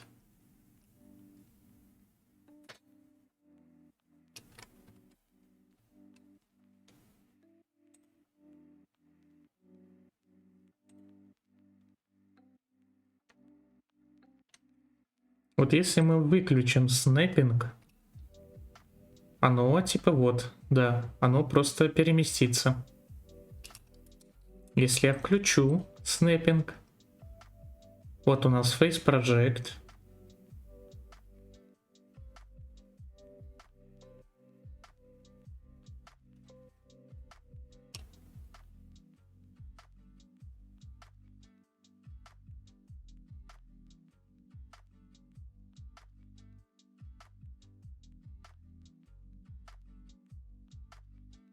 Оно же включено. Включено. Всегда эти неизвестные проблемы. Да, наверное, они меня преследуют.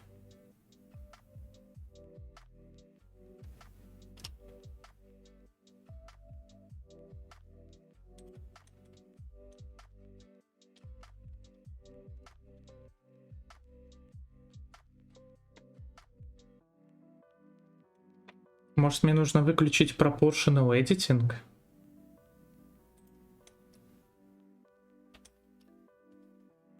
Ага. Допустим. Включаю proportional editing.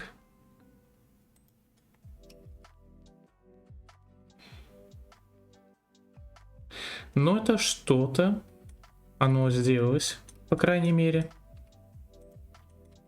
А так оно, конечно, уже проваливается.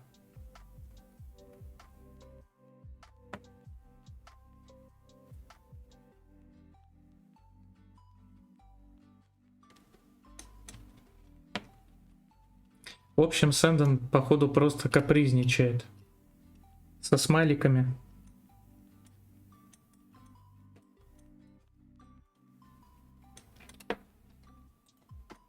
Давайте тогда как-нибудь уж сделаем этот айсинг.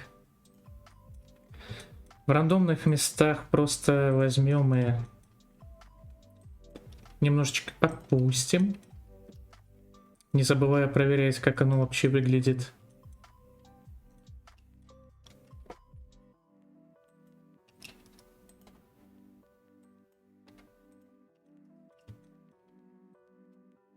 Тут вообще 3 точки вниз чуть-чуть опустим.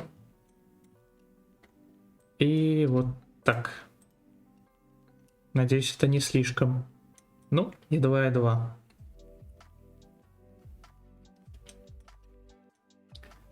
Ну что ж, давайте тогда еще со внутренней стороны тоже сделаем это.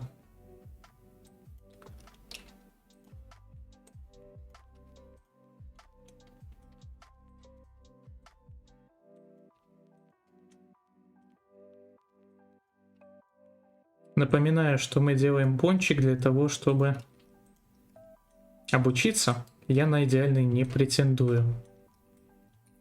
Хотя на самом деле я это говорю не для вас, а для себя, потому что я себя буду корить, если что-то сделаю плохо. Ну хорошо, это мы сделали, давайте дальше смотреть.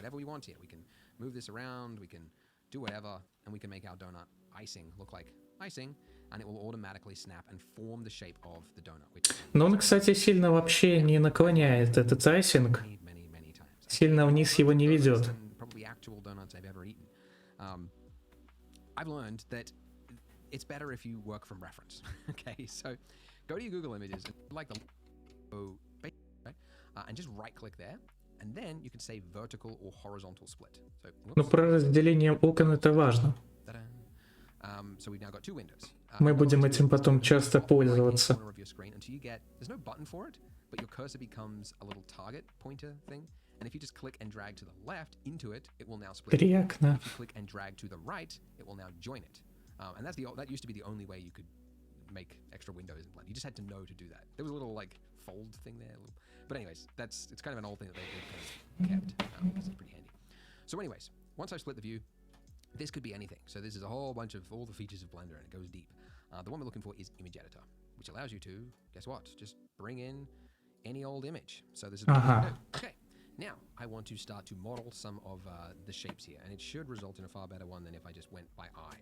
Because it's one of those lessons you learn that you always think you know how something looks, and then you get to the end and you go, it doesn't look really good, and then you go, oh. Кстати, да, можно же еще некоторые части вверх поднять. Про это я и забыл. Давайте быстро это сделаем.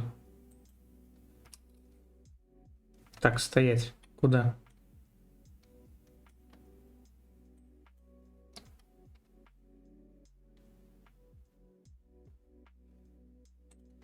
Прям вот чуть-чуть.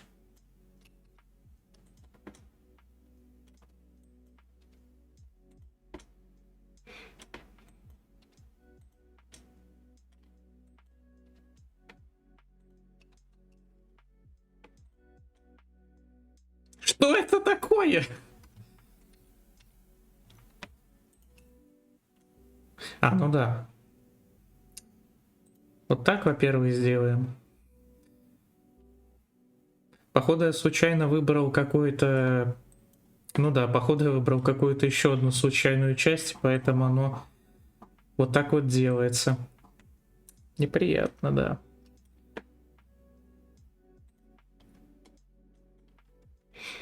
Хорошо. Продолжаем. What I imagined. I want to get a t-shirt. It just says reference, reference, reference. Because it's like my biggest piece of advice for artists whenever they ask for feedback. I'm like, just look at reference. You got it wrong. And I do it wrong myself. Anyway. So to make this gloopy bit, you probably see that if I like grabbed one of these pieces and I like moved it down, it looks jagged. There's not enough detail here. So what we need is... Ты остановил видос. На какой ценой? К тому же я, как Джотеру, говорю zero, и время снова идет. More detail. So I am going to apply our subsurf. Okay. So to apply anything, it's best to put it before your, like put it to the top, because that's essentially what it's going to do. It has to apply it, and then it's going to be reading from the top anyway, roughly. So I put it to the top. And it's okay, we'll fix this edge after. To apply the subsurf, if we go to this little drop down arrow and then hit apply, or you can just hit Control A while hovering over this, it will apply whatever is in the viewport amount, not the render amount, but the viewport amount. Okay, so I'm just going to, I'll just hit Control A or hit apply. And now, whoops, why is that? Okay, all right, you can see that we now have double the amount of our, Хорошо. В общем-то, мы идем в глазурь. Наши модификаторы. Подразделение переносим наверх. И применить. Все. Теперь у нас как-то оно выглядит по-другому. Ну да. Прикольно. В жизни пончики так не плывут. В смысле? Так он и не плывет. Глазурь, она же жидкая. Она стекает по бокам пончика. И образуются капли. Типа так работают жидкости. Да. Temporarily hiding the donut, by the way, which you can do by hitting. You can hide anything temporarily by hitting H, and then Alt H will bring anything back again. So if you just need to temporarily get something out of the way, H, and then Alt H. Okay. But yeah, somehow this is like, it's like clipping through, which we could. Yeah, it's odd. Зеваю If I just, немножко. like, randomly click here, then I'm going to bring this through. Yeah. There is another way, which I'll show you. We're going to use a shrink wrap modifier next, but I want to do this in order to just sort of show you, sort of like the problem-solving way of doing things. But anyways, all right, let's find where it was I was going to make that gloopy bit. Oh, it doesn't really matter. I can just do it right here. Okay, so I'm going to make a little bit that goes down. This bit over here, this bit can go down even further, like that, right there. And then this, I'm going to use to pull down. Now, if I pull, so there's a bug in Blender. I believe it's a bug. It's only happening occasionally, and didn't happen in the last version of Blender. Pretty sure this is a bug just because I'm using the beta version of 3.0. For some reason, it is selecting the through my mesh, which should not happen, but it's happening right now. It's very irritating. So I'm gonna have to report the bug after I finish recording this. But anyway, it just means I have to be careful. If I pull this down, you can see that yes, it's oh. The other thing I wanted to do after the solidify modifier now is add another subsurf modifier so that we get that smooth edge back again. Еще одно подразделение поверхности. Я тебя понял. Что сегодня город так першит. Вот. И мы получили еще более гладкий глазурь. I move it down. It looks it's a little too stretched. Okay, so you want to try and go as far as you can, but at a certain point you need extra mesh. You need to sort of break this line to create extra parts of the mesh. So the way to do that is to extrude. So if I select part of my mesh here, let's say 3 points like that, and I hit E, that will extrude. So I now get extra vertices, and because this is turned on, it should also automatically snap to the face underneath it. And I'm going to do it again. Let's just make an extra long gloopy bit. Okay, so you see that is a totally different look. Вот эта капля. You've got this bit that is now like free flowing down there rather than feel like it's like stretching an edge. So modeling is, I mean, that's really like a big part of model. Да нормально у меня пончик создан. Просто я в него добавляю детали. Он несовершенен. Я стараюсь его сделать настолько живым, насколько возможно. Ведь в этом и состоит 3D моделирование. Создаешь из каких-то базовых. Ай, как будет по-русски shape?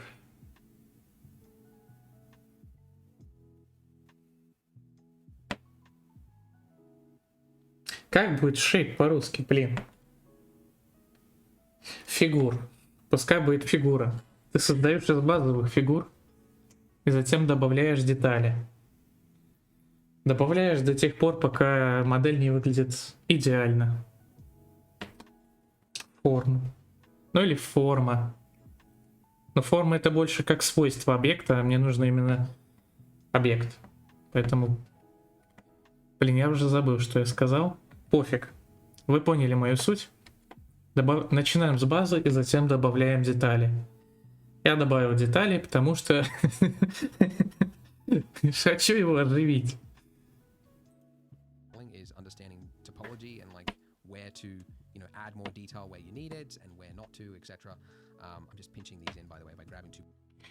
Так, он говорит нам добавить капли. Поэтому мы добавим где-нибудь каплю. Здесь, допустим. Куда-то оно все спряталось. В общем-то, выбираем, допустим, 2 штучки. Нажимаем Е. И у нас, походу, захватилось чуть больше точек, чем надо. Это плохо. 2 точки выбираем. Нажимаем Е. И еще. И у нас создается капля, которая стекает вниз. Почему у Криспи нет таких сломанных моделек? Ну потому что он гораздо более опытный в 3D модельках. И, возможно, он их делает с нуля в блендере, не пользуясь вероидом. Поэтому у него нет таких сломанных моделек.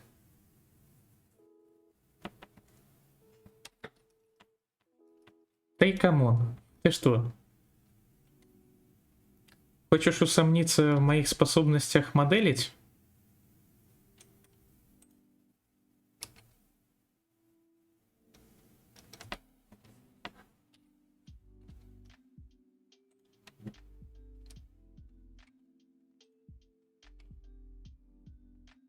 Да. Ну, сомневайся. А я буду стараться учиться.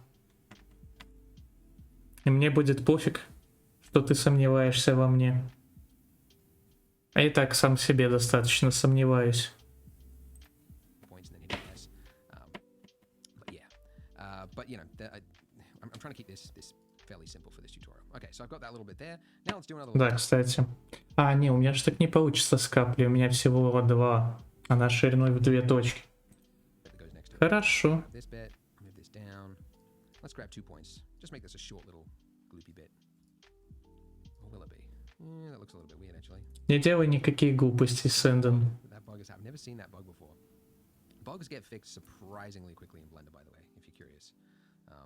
They are hard to come across because with an open source software like Blender, like so many people are using it and so many people are reporting bugs that Никогда не бойтесь быть кринжом. Вот этот совет правильный. than 3ds Max, Maya. I say that now and like people will be raging in the comments. No, it's not. It's Конечно, сейчас это звучит это всюду, но на самом деле полезный совет: не бойтесь быть собой.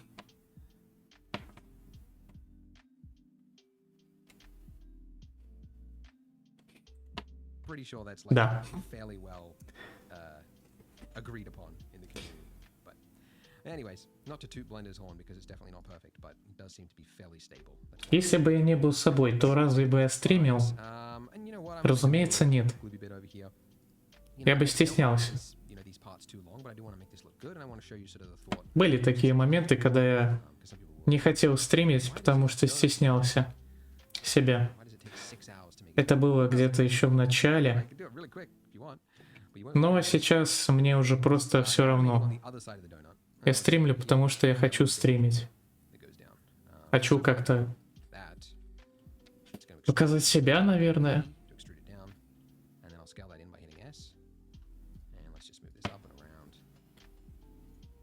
All right, that's pretty good. And then I'll make this bit next to it, because that seems to be a common thing. When you've got one gloopy bit, there's another bit that's right next to it. I don't know if that's true or not. Just sort of making it up as I go. Okay, cool, awesome. Well, let's just say we continue Cool, awesome. fine tune it and make it look as good. Кстати, в этом видео нету разбиения на эпизоды. Donuts, unlike this one, I mean, this is actually pretty good. But you can see that the edge, like the donut shape, something happens in the middle of it, okay? And you might be able to see it in other reference photos. But basically, usually it's like divoted. It's like it's fat all around it, and then this part on the edge, this one's probably a clear photo, it sort of cuts into it a little bit. And the reason for that, I actually recorded a video that I'll put on the screen here. The reason for that is... Вот, кстати, о чем я и говорил. Как они делают пончики. Они круг теста берут и просто кидают в масло. Поэтому у него пончик такой пышный. Я делаю пончик, основываясь на тех пончиках, которые я вижу у нас в магазинах. У нас он более худой. Cooked, it's put into a fryer. It sits and it just like floats. So half of it is submerged in this fryer, and then it flips, and then they do the other half. So the part that's like resting on the surface of the oil usually is cooked less because I guess the oil is less hot. I guess, but I guess it would depend on the buoyancy of the donut. So maybe it doesn't happen all the time. But evidently, that seems to be one component of a donut is that it has that bit that sort of goes in. So it's like it's fat up top, it goes in a little bit, and it's fat down the bottom again. So let's do that in edit mode with our donut. But we need more geometry. Same problem as we did with the donut icing straight away. We've got the same problem here. So I'm going to apply my subsurf modifier over here, hit apply. Now I've got double the geometry, and I don't need to add another one because I don't really need it right now. And now I'm going to hit O, whoops, O again, turn that on. Disable snapping because I no longer need that, or I don't need it for this step anyway. And then using my proportional fall off, because I do want that, I'm just going to make it like a little bit flat on the inside part here. Okay. Cool. Так, он делает его Он его бачок делает чуть-чуть вмятым.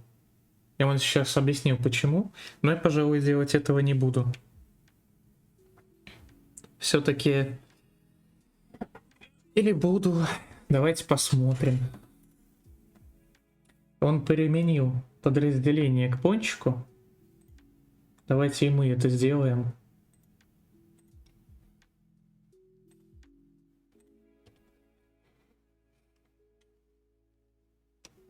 В общем-то, он Alt кликнул, и у него выбрался круг. Только, наверное, его нужно выбрать. Вот это у нас середина. Вот мы ее выберем.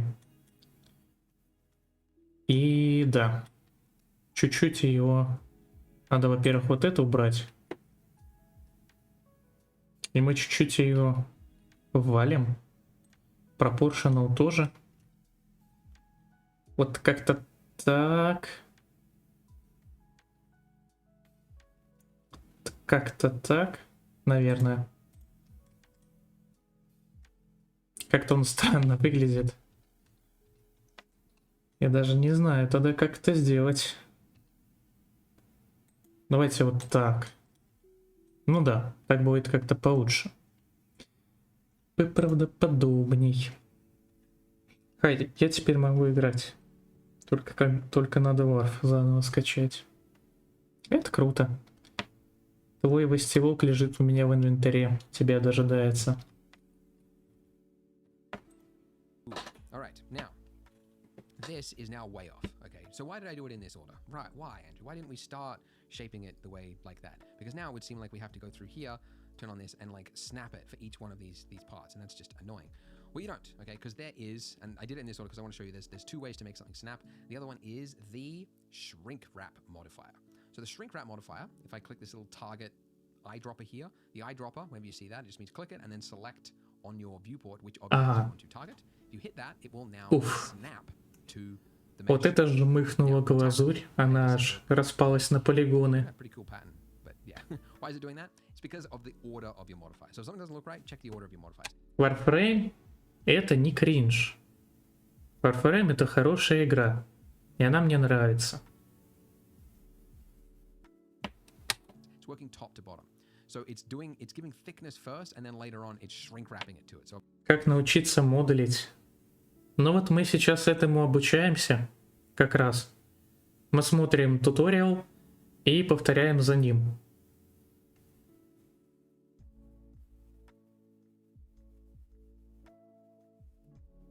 Можешь к нам присоединиться, если у тебя есть время. obviously that's not right. Shrink wrapping goes first. Now that we've done that, you can see this is what it looked like before, this is what it looks like after. So shrink wrap modifier will try to find the shortest distance between each of these points and the mesh underneath it. And it just so happens to usually get it right. Just check the inside part, make sure Но так не научиться моделить, так можно научиться повторять. Да, я знаю. Именно поэтому, после того, как мы повторим туториал, мы попытаемся сделать что-нибудь свое. То есть мы как бы сначала обучимся, потом практика. Потом еще, может быть, что-нибудь посмотрим. Опять попрактикуемся. В этом и состоит обучение. Читаешь, делаешь, читаешь, делаешь. И вот эта вот смесь, она роляет. that's how you can do it. So now we've got something that looks a little bit more like the shape of a donut, right? Because the edges are, the sides of it are not jutting out, they seem to be flat. And it's kind of Жаль, только с рисованием мне это нифига не помогло. Я не умею рисовать. Ну, тут нужно больше времени потратить, конечно. И регулярно обучаться. А не как я. cool. It's kind of what we want. Почему голос мужской, а твинк неопределенного пола? В смысле неопределенного пола? У меня моделька девушки. А сам я парень. Но смущать это тебя, по идее, не должно, поскольку такого в витюбинге много. Вот. В любом случае,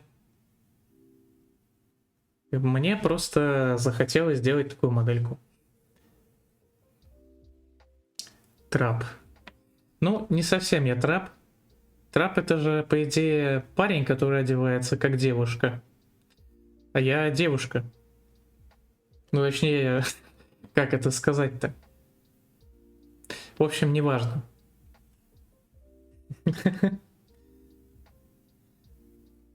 Сэндон, не называй моих зрителей крестьянами. Иначе они тебя свергнут. Потому что бунт, он беспощаден.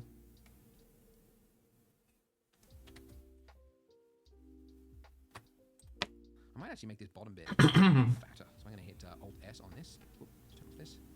Alt S, just make this a little bit chunkier. Just add a little bit of interest to it. And then, yeah, just go through it and continue. Так, модификатор Shrink Wrap. Давайте попробуем. Берем айсинг. Добавляем модификатор обтягивания. Наверх. Модификаторы применяются сверху вниз. Запоминаем. И цель у нас donut. Да.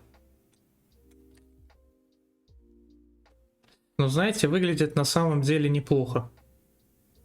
Такой пончиковый пончик.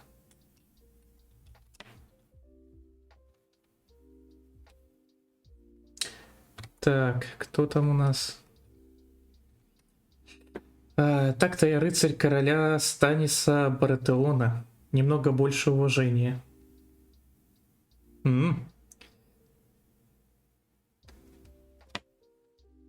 Уважаю вас как рыцаря. Но обычно, кстати, я новичков кусаю. Если они становятся очарованными. Так что, если ты решишь меня зафоловить, готовься. Я укушу тебя в самый неожиданный момент.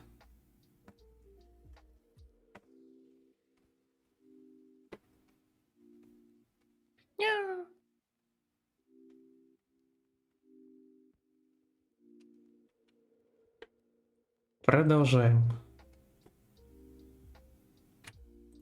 Making your icing droopy like you want. Now, this was one way to do this droopiness, and it's okay, but it doesn't look as good as it could, right? Because when this drip goes down here, you can see that it becomes more bulbous, right, as the liquid sort of forms that droplet there, and we are missing that. We are going to do that in the next step, the next part. We are going to jump into sculpting. О, а вот следующая часть уже будет скульптинг. Затем, зачем ты сделал стульчак от унитаза? Сам ты стульчак от унитаза, это пончик. Не трогайте мой пончик, это пончик, а не стульчак от унитаза.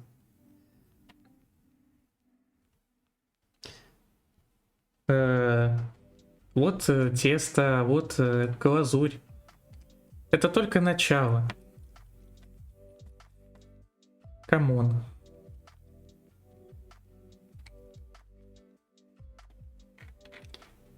А вот, кстати, и скульптинг. То, чего вы так долго ждали. Sign up for free at polygon.com to see the difference that high quality assets can make to your renders. Welcome to part 5. We have, up until this point, just been working in edit mode, right? And manually coming in here with our points and sort of moving and manipulating them. But there is another method called sculpting, which can be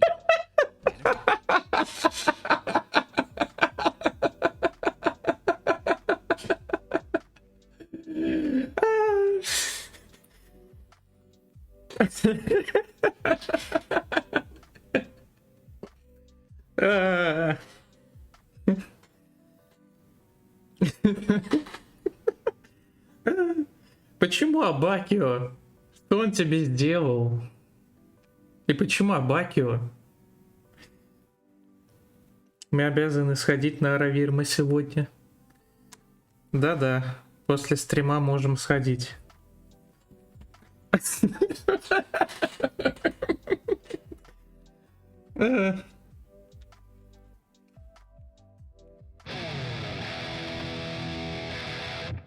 О май гад! Это рейд от Клопа. Еще один модератор в чате. Пришел, тут же меня съел. Привет, Клоп, привет. Рад тебя видеть. Спасибо большое за рейд.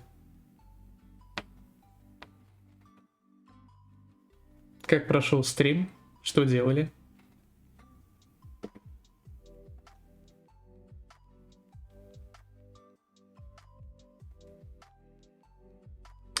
Мой просит не упоминать ее в своих сообщениях в чат, потому что она занята рисованием. Вот. Ему моих баллов канала. Работал доставки на стриме. О, IRL стрим. Интригующе. In certain cases, and in some cases highly necessary, and allows you to use brush strokes to move your vertices around, that's what I'll show you right now. So, if we were to start sculpting here, it would just be terrible because we've got all these. Ставки на спорт. Какие ставки на спорт? Никаких ставок на спорт. Они меня булят. Да. Булят.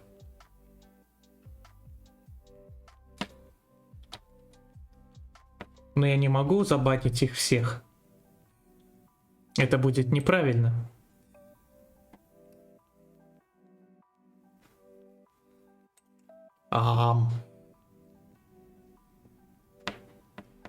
Подушка Моинт — это она. These modifiers, right? We've got shrink wrap, solidify, subdivision, blah blah blah. When you start sculpting, you don't have any of that, okay? So what you need to do is apply what you want before you start sculpting. So we want all of these applied in this order. So you can go to the little drop down and hit apply, or you can use the hotkey Control A and Control A again. Okay, so when I do that, I've applied also that subdiv. Так, применяю все модификаторы к глазури. Применить, применить, применить. Все, сохраняем. Right? So it's giving me double the amount of vertices, which is, again, what I would need, because if I go back to what it looked like before, that's not enough to really play with it. Because what we want to do is we want to create some of these little globules. Pretend that's a word, globules. Little droplets that sort of bulge out. So Он что, снова добавил? Или стоп, что? Ну-ка еще раз. Да, он применил все модификаторы. Okay, so when I do that, I've applied also that subdiv modifier, right? So it's giving me double the amount of vertices, which is, again, what I would need, because if I go back to what it looked like before, that's not enough to really play with it. Because what we want to do is we want to create some of these little globules. Pretend that's a word, globules. So, sculpt mode. Let's do it. Go up to the top. Let's do it. There. So these are workspaces. Ну что, ребята, let's do it.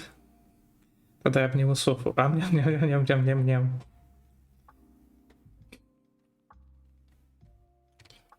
Ты его скорее съесть хочешь, чем обнять. Так, скульптинг. Let's do it. Ох, как мы далеко.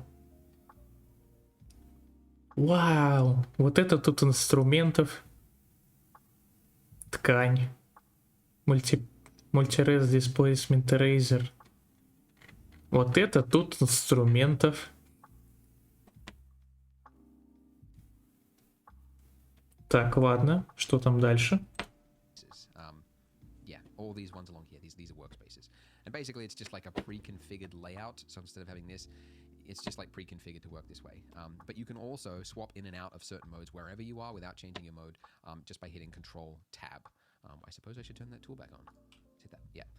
Okay, awesome. So, sculpt mode. If you just start drawing, just paint across it, you'll see that you've got some sculpting happening. And there are a number of different tools within sculpting. The draw one is the most basic. It's literally a sort of a push-pull based on where it is that you're looking from. It'll just basically push the surface out. Сейчас меня загладить, и я мурчать начну. И мне будет неловко. So you can see that it's now digging into it. So a whole bunch of these you could use. I'd say the most common, so you can see that it's now dig. The opposite of that, it'll just basically put literally a sort of a push-pull based on where it is that you're looking from. It'll just basically push the surface out towards you. Я ни на что не намекал, не надо. So you can see that it's now digging into it. Мур. I'd say the most common is It's probably grab, Мур-мур-мур-мур. used by just tapping G or hitting that one down there. О, And that enables you to click and Сэндон заказал крутите барабан. Хорошо. Сейчас я этот барабан достану.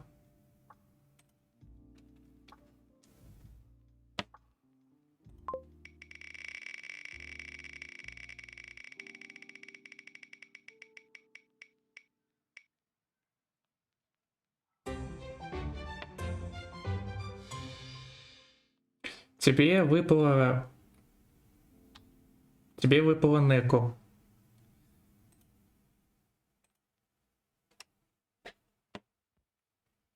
Поэтому я включу ушки. Так, не рисуем пока ничего на пончике.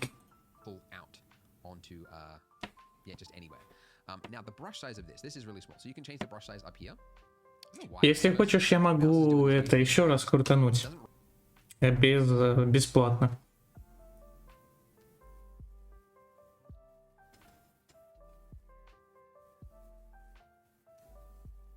Но если ты хочешь...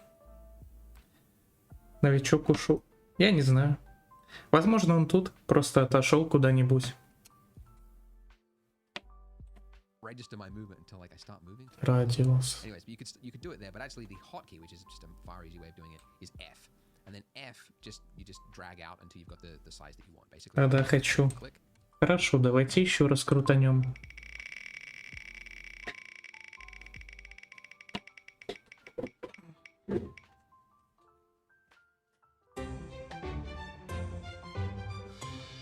Какое же оно громкое, это колесо. Ну, в общем, тебе выпала любимая твоя моделька. Походу.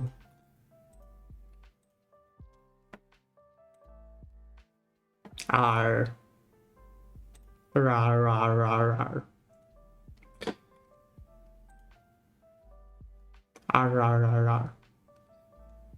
Ну ладно, продолжаем.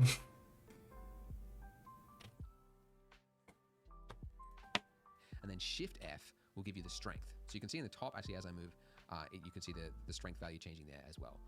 But I'll just leave that as the default, and you can see now dragging makes a lot more sense. So, what is the difference between like using grab here and then using it here? I mean, it's just like ease of use. Like which one makes more sense depending on what it is that you're trying to do. So working with grab in certain areas would be preferable, and others might find. Странно, вроде спать не хочу, одеваю все равно. Control it and take vertices and move them on specific axes. Oh yeah, that thing's still kicking in. I'll turn that off. So that might be useful, but in this case, we want to do some sculpting. So, okay, so grab. What's another one that's really heavily used is smooth, and this will obviously smooth out detail. Now, you can also temporarily activate smooth anywhere, regardless of what tool you've got, just by holding down Shift. So if you just use Shift, you can see that it's just temporarily activated. Пончики утомляют. So if you want it, because it's such a... В каком смысле? Да, нет. Вроде бы не утомляет. I don't know why the default is set to 0.7. That seems way too high to me. But if you're using another tool and you start holding down Shift, you don't have the control to change the strength. Я предположу, что мне просто хочется зевать. I would suggest turning that down to like a 0.2, and then when you use it, it's like now a lot more subtle when you use the smooth tool. Okay, now the other one that I'd say it's pretty heavily used, even for sculpting characters and things, is inflate, and that is the one that we really want to use here for these globules. So if I just click in one place and I don't move my mouse, it doesn't build upon it unless you've got airbrush as a setting turned on. So you can see if you hit N, you're on your properties, and then go to tool, this is showing your active tool. It's also here, by the way. So these are your properties, right, for your scene and everything else. But this one at the top there is active tool. So what is the difference between this and this? Nothing. It's completely the same. Это что? That was just a habit that Poe — это игра Path of Exiles. Я бы сказал, что она Diablo подобная, но на самом деле я про нее практически ничего не знаю. went to properties, but yeah, it's over here now. So if you turn on, let me just find it actually. There it is, airbrush. So if you, basically that enables you to, you don't have to like move your mouse. You could just click on it and leave it wherever it is that you want, and then it will just build upon that area basically. So I can click there, I can click here. like such. Like such? I don't know. What was that video of the... Так, давайте попробуем. Где там блендер? Нам нужно сделать некоторое утолщение на конце капли, поэтому мы идем искать нашу каплю. Давайте тогда выбираем раздувание.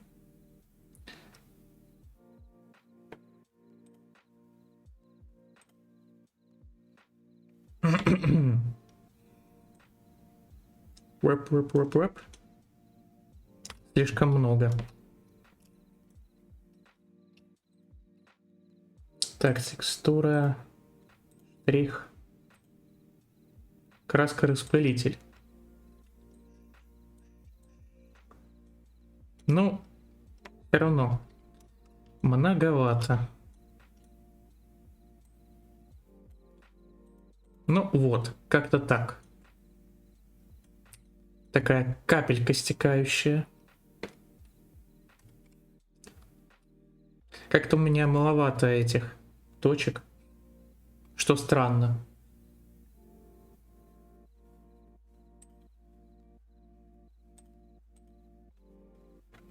Вроде бы тут достаточно точек. Ну ладно. Где мы загляни в DS? Окей, сейчас загляну. Надо его только открыть.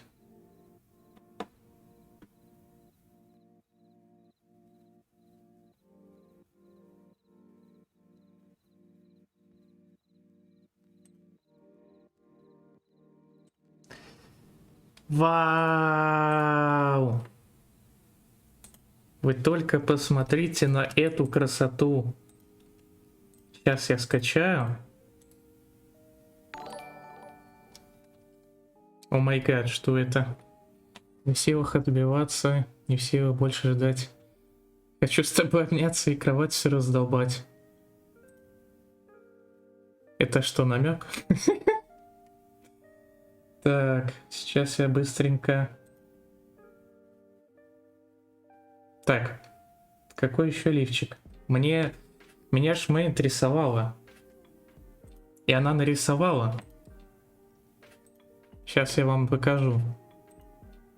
Где это у меня тут? Это такая красота.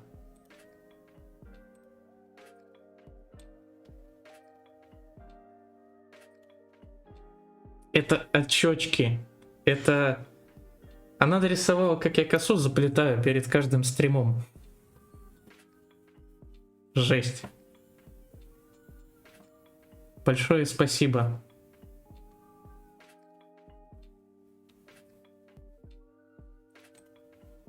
Я теперь неописуемо счастлив, что меня вот так нарисовали.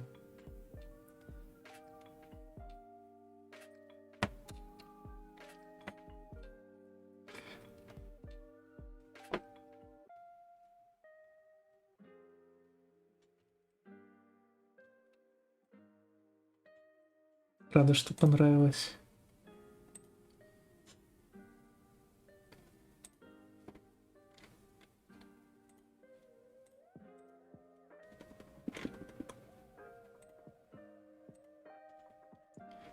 Так, хорошо. Это надо пока закрыть, это тоже.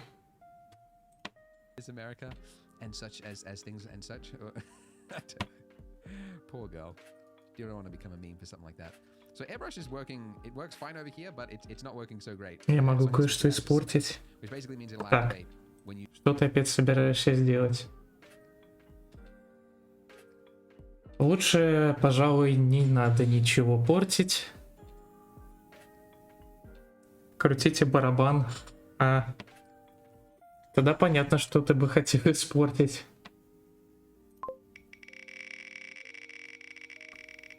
Ну, хотя бы я напоследок покажу улыбочку. Не то. А где? Я приду ночью и тебя съем. Ну ладно, я просто укушу тебя ночью за бочок.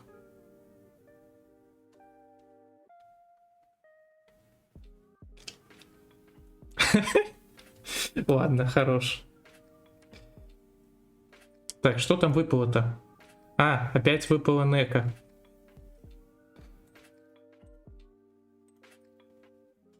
Приятно, как спать собиралась. Блин, извини. Я, наверное, тебе весь сон сбил. Блин.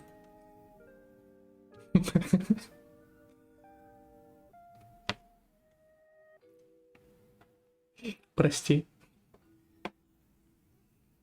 Не, лучше съешь. You draw out further enough that it thinks there should be another dot there, basically. Да, боже ты мой, опять крутить барабан.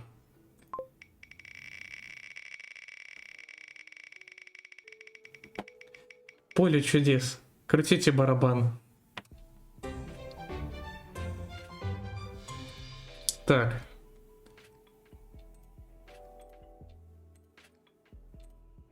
Бум. Депресснутая модель. I'm basically looking at my reference photo again, which I can bring back by dragging this out and then going to image editor, and from the drop down just click on this. I can see that, yeah, basically on the areas, not just on like these globule bits, but here as well, like up here you can see that it's like a thin film of that icing, but down there, that's where it all rolls off to. So really on the outer edge there, I want to do some painting. So I'm just clicking along that edge there with the inflate brush. If you find that it's too much, you can use Shift F to turn it down and get more subtle movements, or turn it up. And obviously, this will work a lot better if you have a stylus. So a stylus has the one big advantage. I mean, not just because it's, you can flick Ладно, мне полночь уже. Пойду спать. Хорошо. Спокойной ночи. И приятных снов. Надеюсь, я не напугаю тебя во сне.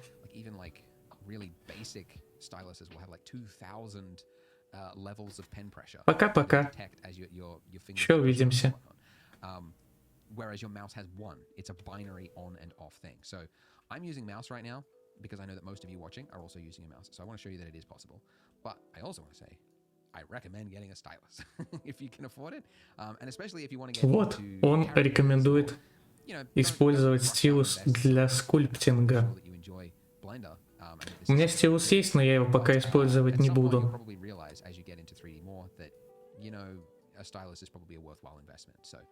You can pick them up cheap, man. Really cheap. Just look on like Facebook Marketplace. Just type in Wacom, W-A-C-O-M. That's sort of like the leading brand. There's a bunch of like cheaper brands nowadays that you can go to as well.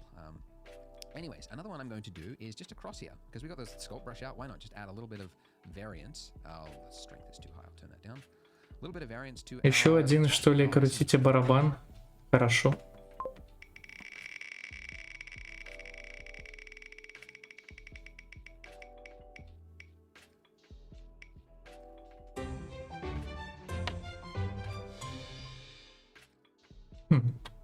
Интересно.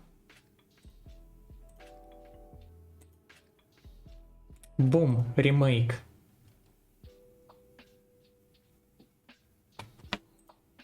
Why not? So I'm just doing a few little dabs, a dab here, a dab there, just to give a little bit of a wavy surface. Why not? And then also down here, although it's not really going to be seen that much, I'll just make sure that there's a little bit of variance here. Right? It's usually where it's like, it's all sort of mushed together in the center anyway. Would there be like a little bit of the dough sticking out underneath? I don't know. Donut shops are popular, man.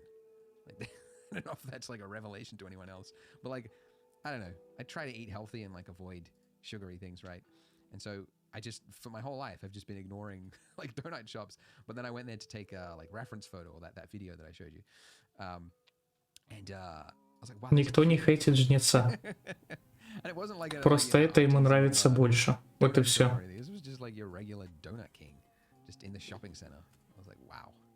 So there are people that are just like, gotta go do my groceries, buy a donut. Not judging, okay. Well, I mean, look, okay, everybody judges, but Нет, это не хейт. It's one of those things where it's like you think the rest of the world is how you. Если кому-то что-то нравится больше, чем твое, это не хейт. Right, but it's not. Everyone's got their own snacks. Some people would say that me eating nuts is a poor idea of a snack. Maybe it is. All right, looking at my donut here, let's do some more. Yeah, might as well. We got the sculpt brush out. So select your donut. If you can't do that, you have to control tab. This is not Фильм, you have фильм. to swap to object mode. Remember before you can switch to Лечений another много, но object. прекрасней So всех when you've got other кино. objects selected, then Как alt tab будто to do some сладкий selecting. сон. Over here as well. Ах, сладкий So, a сон. little bit of inflation. Bit of inflation. Фильм, фильм. Hyperinflate? No, no, no. Only the U.S. government can do that. I don't know anything about politics or economics. I just see stuff on the news. Hyperinflation. Ooh, doesn't sound good. All right, just a few. Maybe I need a little bit more strength. Wow, I don't know. Is this my blender or is this mouse? My mouse that's doing that. No, it's very bizarre. All right, maybe I just need to reformat my computer. It's been a while. Okay, how's it looking? Pretty good. I'll swap back. I'll do a little bit here, a dab here, a dab there. You sort of, you get the idea, right? I don't need to show you everything. Play around with it. Grab brush, G, inflate brush, I, and smooth brush. You just hold down shift wherever you want. Don't do it too much. That's kind of a common mistake. People smooth out things when they're sculpting. They just smooth out all the detail. It's not good. You want to do just a little bit here and there. Будете читать донат? Up there. All right. Хочешь, чтобы я его полностью прочитал? Так, я не в силах отбиваться, я не в силах больше ждать. Я хочу с тобой обняться и кровать все раздолбать. Пусть во снах ты явишься с прекрасной грудью и косой. Со своим великим органом, дивным по размеру.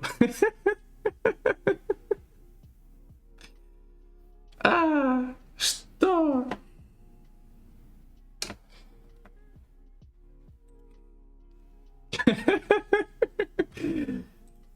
So you can see the differences, right, that sculpting has. It's more of a fluid, organic motion that you can sort of... It's more creative than the edit mode, where you're coming in here... Какого хрена, Сэндон? Of each. Sculpt mode, you can't do that snap to face. Я про сердце. Especially when you've got a surface like this, right, that's got volume now. А вот это вот мы не знаем, что ты на самом деле имел в виду. Каждый может додумать свое. It's also a little bit harder to do like this part, right? Like it's like this part needs to go out, this part needs to go in. Yeah, it's just there are certain things that you'll be like, oh, it's just gonna be easier if I just swap into edit mode, you know, and I'll do it there, and then I'll swap back to sculpt mode when I want to do something there. You just sort of get better at it. Anyways, I'm gonna jump back to layout mode now, which is I guess sort of maybe it's more of like the default view, but layout is the one that you normally stay on. That's where at least that's where I stay rooted. And then because we've got like some of this like little jagged edges coming in, I'm going to add in another subsurf modifier. If you've got Another subsurf modifier. Он просто одержим этими подразделениями поверхности, ему никогда недостаточно.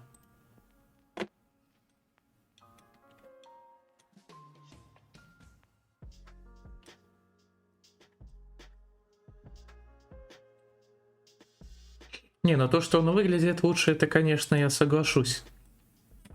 Без базара. Но очень много уж полигонов.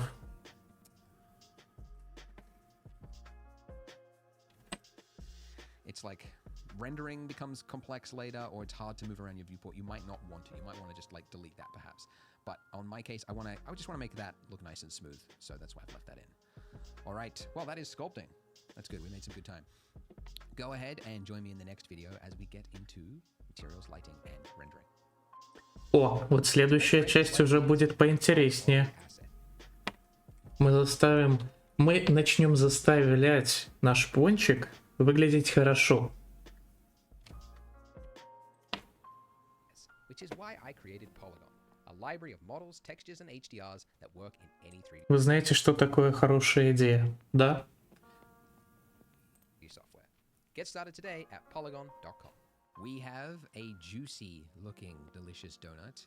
Now it's time to talk about rendering and lighting and shading and everything else. So as I explained at the start, if you go and you hit a render, it will take a snapshot of what you've got from the point of view of the camera. Now, it has done that. It just so happens our donut is really, really tiny because when we scaled down our donut, we didn't change the light or the camera. So to bring this camera in here, There's a couple of ways you can do it. I mean, you could just, drag it in and try and manually position it. The way I like to do it is I get my view where I like it, like where I want my camera, like this, and then I hit the, let me turn on the screen keys too. I hit the hotkey Control-Alt number pad 0, and that will snap the camera. Так, Ctrl-Alt numberpad 0. Проверяем. Как мы хотим, чтобы он выглядел на картинке? Ну, допустим, как-то так. Ctrl-Alt numberpad 0. Да?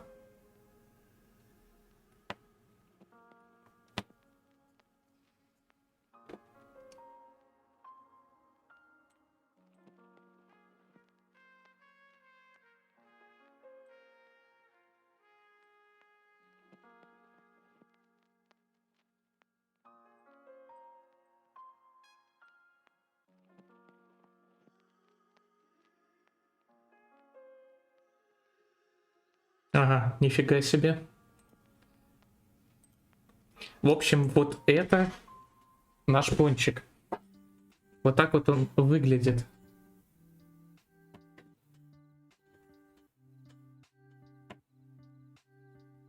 Подушка, у тебя опять какие-то мысли депрессивные.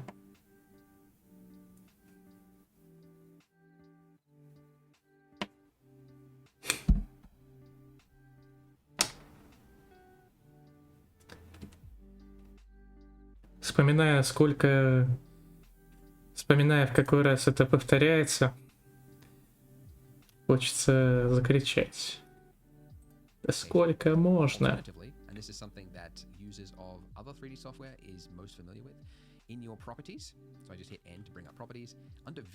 Желаю тебе поскорее отойти от этого происшествия.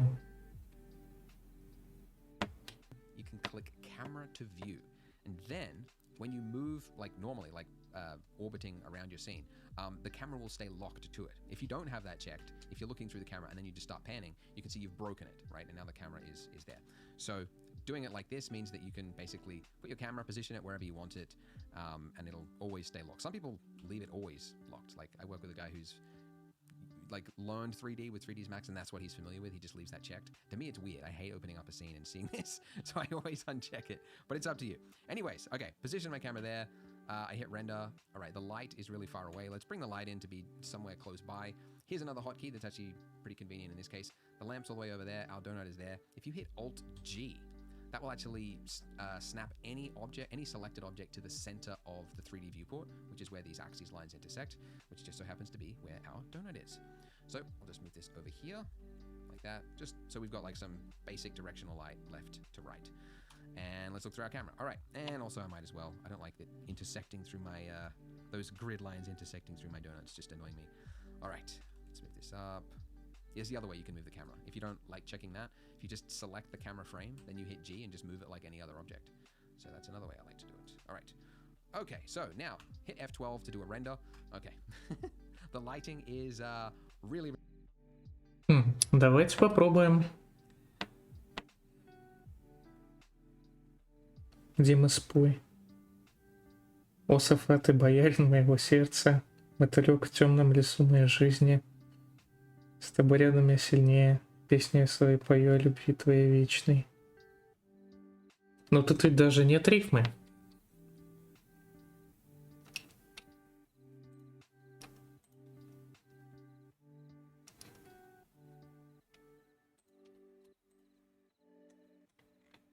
Давайте-ка свет действительно поближе перенесем.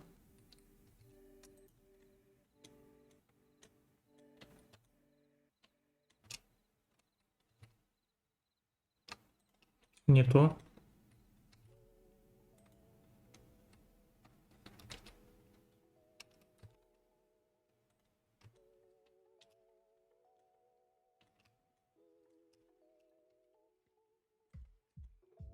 Как-то так.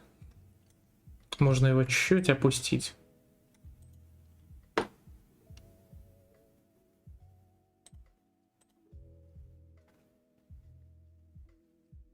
Вау.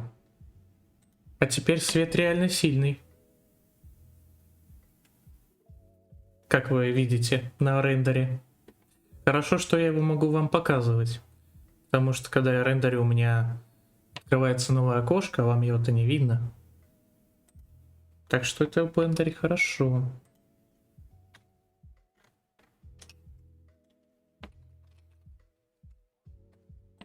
Really bright, because of course it was set for a different scale, really far away. Just set it to like somewhere around 20 will be fine for this demonstration. F12, there we go. Okay, cool. So we've now taken a snapshot from the point of view of our camera, and it has calculated the lighting information. It's calculated the shading and all that good stuff. Okay. There is a way, though, to see that exact result in your viewport. And you can do that, top right-hand corner, viewport shading, set the method to rendered. Haha. And now look at that. Ага. We have the exact same result as if we were to hit F12, but we have it in real time as we pan around. So this is the render. Кстати, может быть, в настройках это можно как-то изменить.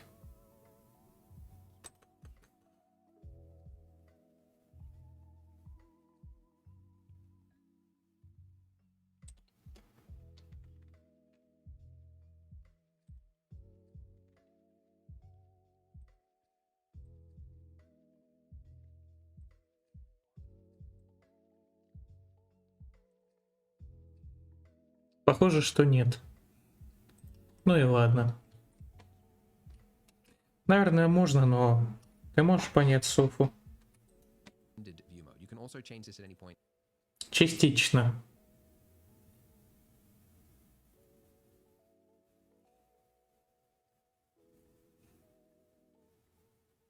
В том плане, что я не понимаю его... Я не понимаю его депрессивных мыслей. Почему он настолько по этому поводу загоняется.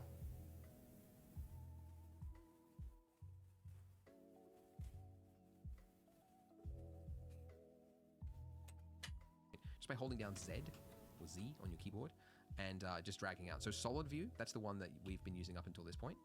There's also wireframe, and this will just show you the mesh, which is handy sometimes. Pretty similar, by the way, to this one, X-ray, but just different. And then you've got material preview, which is, it's used for material previews. It's basically, it uses like an HDR light. So instead of the lighting that you've got in your scene, it's just like a quick way to preview materials because it uses an HDR so you can see reflections and everything else to quickly test things. But rendered, there you go, we've got rendered. So how is it that we're able to, like see things in real time and whatnot? Because rendering is normally a very intensive process for the CPU and the processor. It has to calculate all this lighting and shading information. And that is where we need to talk about render engines. By the way, the size of this camera is big. Так, различные движки рендеринга. Display of this won't make any difference to a render. It's just for the viewport, just something more reasonable.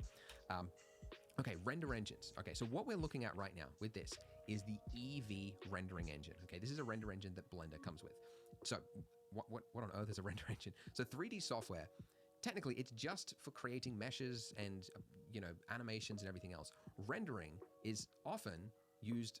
You use a third-party tool, or you pay a company. So basically, there are a whole bunch of render engines out there. You've got V-Ray, Arnold, Redshift, Corona. Нет, я не могу оценить куклу. Я не буду заходить на этот сайт.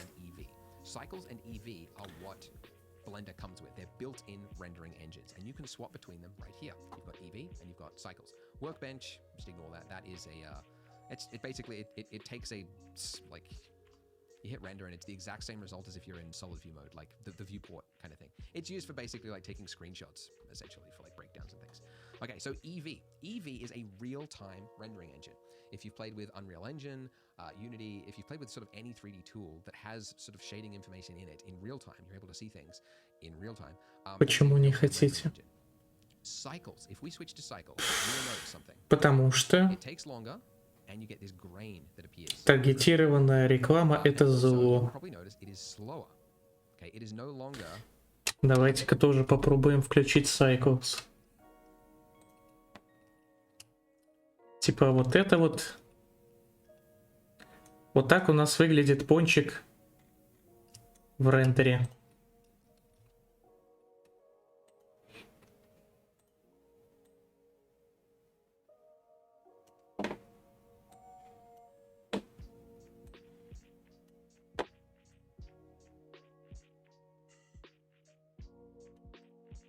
Поставлю 20, как он и посоветовал.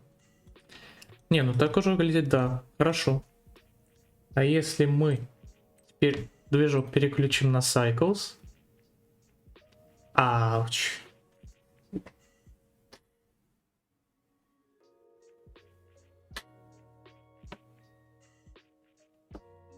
Выглядит, конечно, хорошо, но на самом деле вот эта вот зернистость, ее, конечно же, не будет при финальном рендеринге, но фактически Cycles это Ray Tracing. Сейчас мы на GPU переключимся, и будет круто.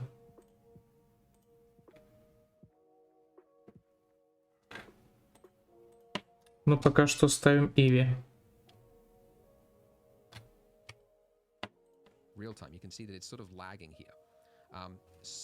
Сеннет, зачем ты мне это отправляешь? Я не хочу смотреть на секс-куклы.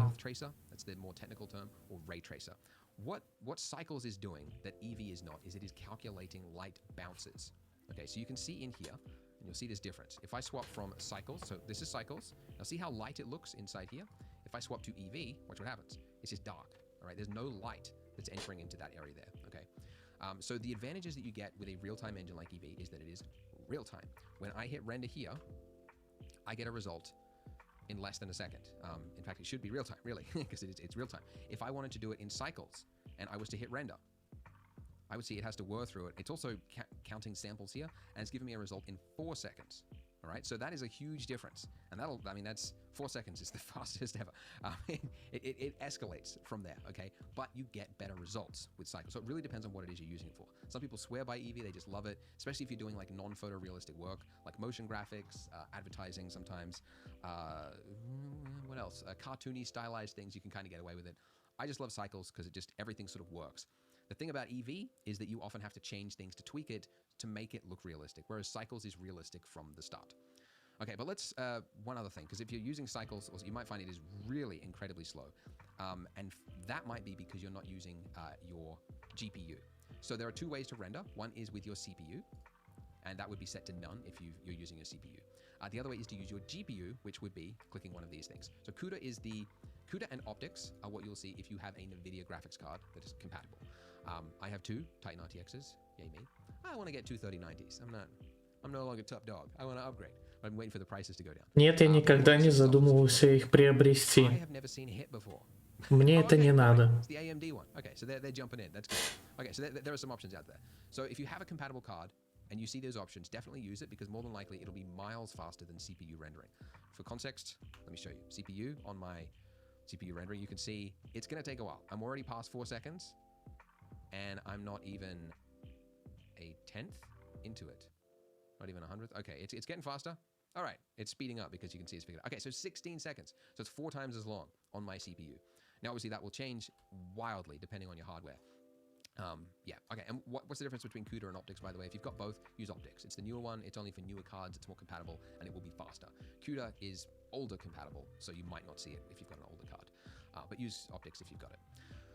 Okay, but let's swap it back to Eevee because I know that some people will want to use this tutorial just for Eevee because not everybody has a graphics card or anything that can really perform it, and you might just have to use Eevee. So I'm going to show you how we can get this working with Eevee.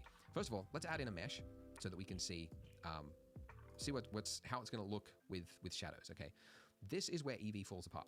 It's shadows, or it doesn't really fall apart. It's where you need to start tweaking things. Cycles will just work. Okay, it's got bounce lighting. It's got the correct look that darkness under there, right? Да-да, мы поняли, что Cycles, он фотореалистичный и все такое. One of the big ones is lamp settings and shadow settings. Okay, so in Eevee, underneath shadows, one thing I want to do for a scene of this size is I want to change my cube size. Cascade is just for sun lighting. Cube size is for other sources of lighting. And this is sort of the resolution of your shadow. Okay, so you can see the difference that I just made there from 512 to, let's go up to 4096. It's going to be slightly slower to render, but you can see it's something of this closeness. It really does. Попробуем.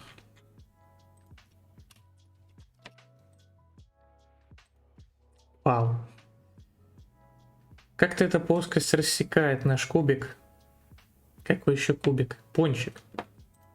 Давайте мы приподнимем их над поверхностью.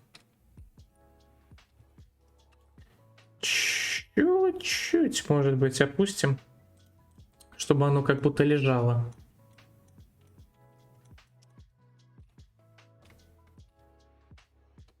Соответственно, когда мы перейдем в рендер, мы видим, что тень у нас не очень. Идем в тени. Размер куба. Ну да.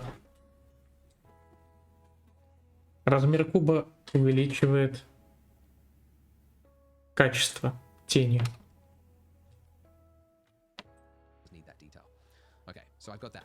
Now, the other thing that I need to do is fix what on earth is happening with this shadow. How is it that shadow is able to go through there? Okay, again, now, this is one of the restraints, the problems with real-time engines, is that it is not actually calculating like light. It's all like fakery. It's an illusion that it's able to calculate shadow, and you often need to tell the software how to treat the shadow better.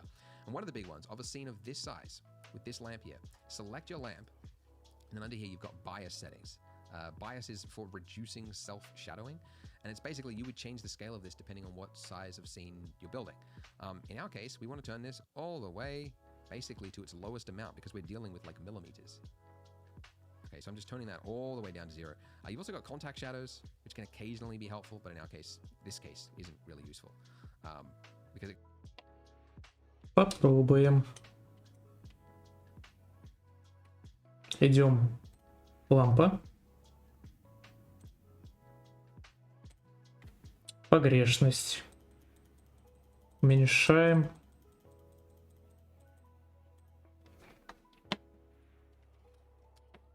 Вот так. Ну что ж, пожалуй, погрешность это действительно уменьшило. По крайней мере, теперь тут тень правильная.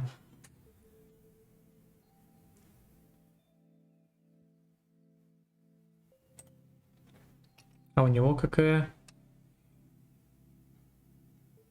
А я не вижу, какая у него. У него 1000. Давайте мы поставим 1000.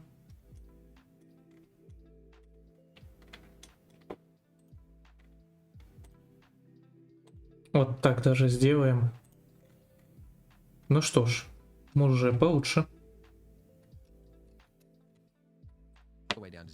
You've also got contact shadows, which can occasionally be helpful, but in our case, this case isn't really useful. Because that's another fakery, and you get all sorts of glitchiness, and I don't want to talk about contact shadows. Well, maybe when we add the sprinkles, you might want to use contact shadows, but you want to use the lowest, absolute lowest amount you can possibly get away with. Some people go, it's not designed for true shadowing like this. Anyway, okay, so you can see I had to make a whole range of tweaks there, but I got the result. Now, we haven't got any materials yet, so that is something else to consider, is that you might see some differences now and you think like, oh, there's not really that much of a difference between cycles and EV. Like, this is just the start. Once you get further and further into it, there's you'll see bigger and bigger differences. Now this, okay, maybe I'll try and keep it I won't talk about samples yet. Okay. Почему-то субтитры слетают постоянно. You get it, right? Bounce lighting. It's bouncing the light off the table on the cycles one, and it's casting it where it needs to. It goes in the hole. Light is bouncing around. EV, none of that. So what do you want? You might prefer the EV one. You might be totally fine with it. Something you have to do with the EV, for example, is ambient occlusion, which will calculate basically in crevices and things. It will do what cycles does by default without needing to use that. Ну, кстати, да. Смотрите. Тут, по идее, должно быть видно, что тут есть глазурь. Ее не видно. Но если мы включим ambient occlusion, бум, ее видно. По сути, что делает ambient occlusion? Оно увеличивает тень в местах с более сложной геометрией места. Again, EV, you got to turn on things to try to make it look realistic, whereas cycles is realistic by default. All right, so let's do some materials now. Okay, let's get into it. Этот парень все превозносит и превозносит cycles. Icon here, and I'll move this up so my head's not blocking everything, and I will add a new material. Okay, now we'll get more into materials later on, but you can see there's a lot of settings here, a lot. Now this is the principled shader. It's actually based off of Disney's principle BSDF paper they put out. It's pretty high tech. It actually makes things very simple to create a realistic material. You used to have to, for any material, like add nodes, like diffuse, and then I want some reflection. I have to add some reflection. I have to do this, and then tweak it with a Fresnel, and it was really complex, really complex. This is one of the key things that's enabled a lot of beginners and people to start making things faster because it's now built into one shader and it Так, Сэндон, эти... like correct measurements, like rough. Те смайлики, что есть сейчас, я их не собираюсь пока убирать. Они будут сосуществовать вместе с новыми. Glossiness. It's often, yeah, roughness and glossy values. Different renderers call them different things. Glossy. Нет, я не вру. Roughness. They're inverts of each other. Basically, glossy is the invert of roughness, but they do it's the same sort of thing. So I want a, this is like how wet, like how freshly iced do you want your donut to look? I find it like, okay, real icing, it's probably more around about it like a... Вот, наконец-то, первый наш материал. В данном случае это глазурь. Переместимся пока что сюда. О май гад, как ярко-то.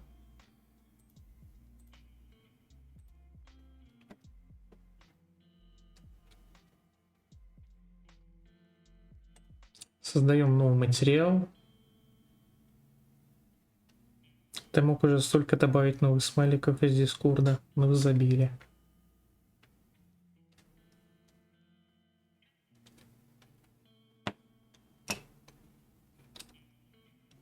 Возможно.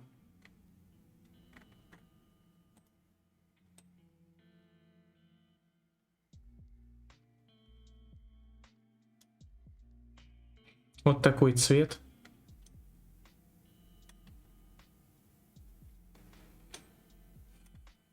Шероховатость.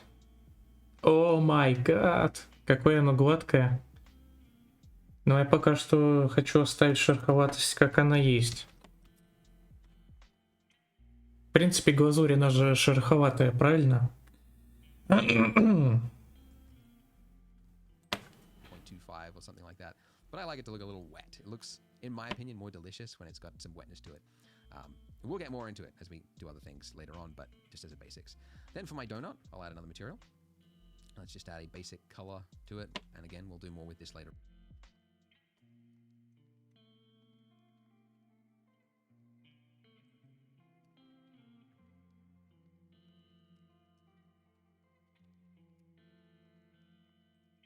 Пончику тоже добавим свой материал.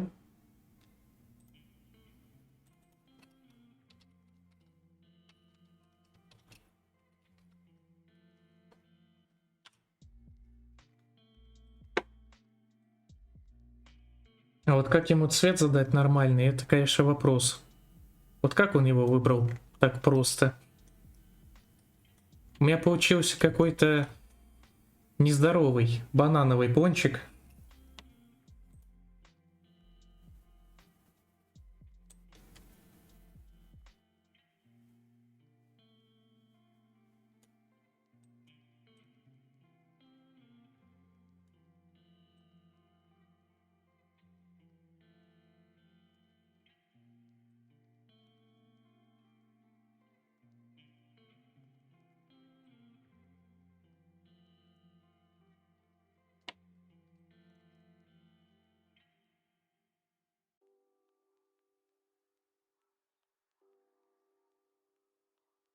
Вот, как-то так. Пускай будет вот такой цвет.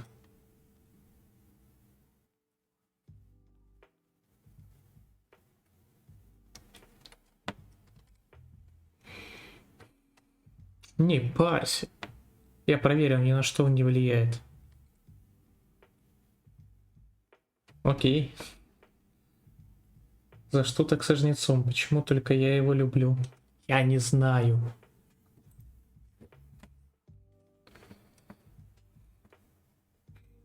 Ой, это Киш.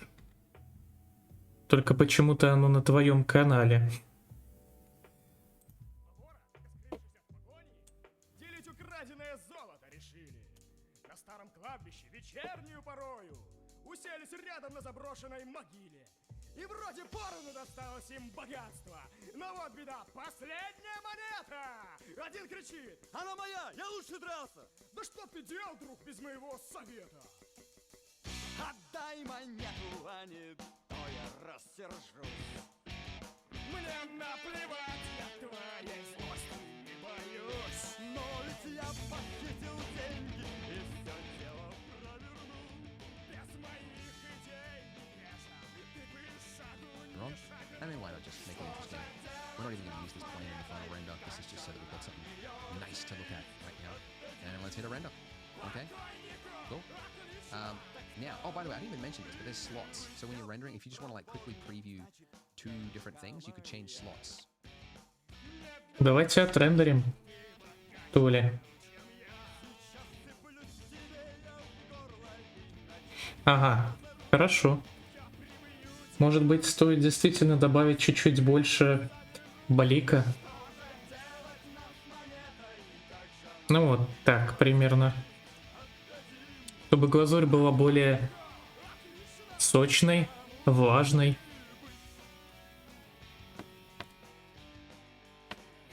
Ара-ара.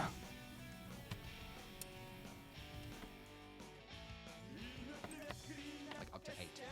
So if you want to open up a new slot, you just switch to that slot first, and then you hit render, and then it'll save it into that slot. In my case, I will put it in slot 2 again to open my cycles one, and I'll switch back to cycles. Okay, now the plot thickens. We have true reflections with our cycles rendering into. Okay, it's ray tracing. Okay, so it's calculating the reflection of the end of our plane here. Да, я не думаю, что много кто ушел. With EV, thank goodness. By Просто нечего-то говорить особо. again, Мы учимся. turn on screen space reflections. And now you can see I've got a little bit of reflections coming off it. Okay. Something else you might want to turn on is bloom. That is sort of the, what would you call it? Like glare, maybe? Glare? I'm not really an EV guy, to be honest. I don't use it that often, but it's something you could turn on to add a little bit of glare to it or something like that. But there you go. So we got that, and then we got the cycles one. And it's...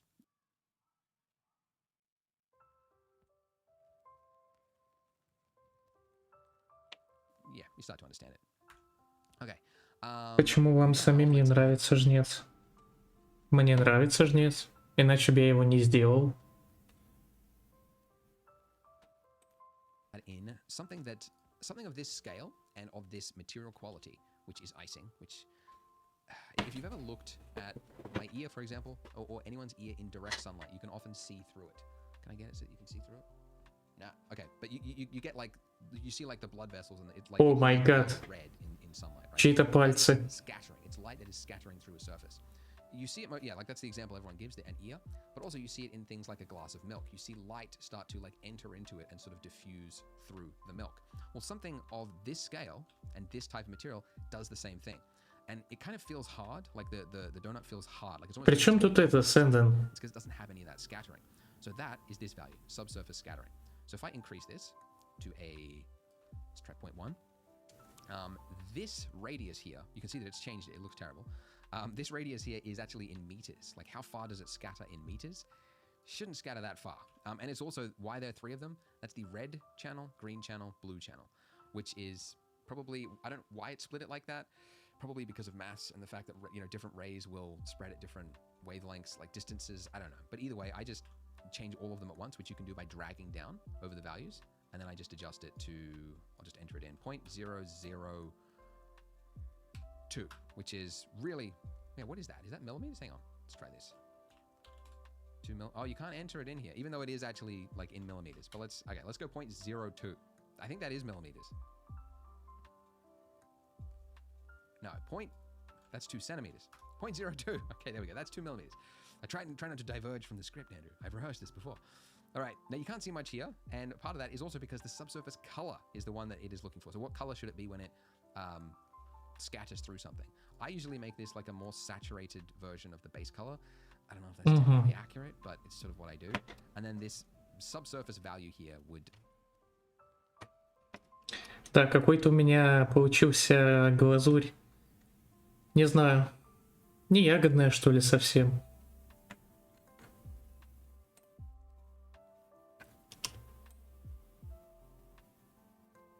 Надо как-то чуть более в сторону розового сместить. Так. Подповерхностное рассеивание мы тоже сделаем. Вот. Радиус. Вот так, пожалуй. Цвет. Такой же, только... А, но он уже максимально насыщенный. Тогда наоборот. Можно ему поднять value и сделать его чуть менее насыщенным. Где-то 0,7. Как-то так. Это, конечно, не сильно поменяло, но, возможно, если мы сменим движок, оно будет выглядеть по-другому. Basically control like how much scattering do you want to have happen. So this is what it looks like before. I'm going to do another one right here. And let's just see now that we compare it, okay? So not much difference. And look, it's pretty hard to tell on something of this type of material. You will notice it a lot better when we've got the sprinkles on top, because we'll be able to see the shadows and everything like that. You might be able to see a little bit there. I don't know. Anyways, then I'll do another one with cycles, because why not? And I'm going to be sticking to cycles for the rest of the tutorial. Until maybe the end. I'll try and sort of make it more compatible towards the end. But I generally try to stick to cycles because it does make it simple. And if you've got a card that can perform it well, it's pretty nice. It does. You will notice a difference, right, in overall quality with cycles. But again, I know it's not for everyone. So there are the two options. Ну давайте cycles попробуем. Сделаем тогда обратно сплошной. Движок поставим cycles. Сэмплирование, кстати говоря. Шумоподавление. Open noise. Ну, max samples поставим поменьше. Где-нибудь 512. И пленка или производительность. Ну да, производительность. Поставим тут 512 тоже. Мы попробуем отрендерить.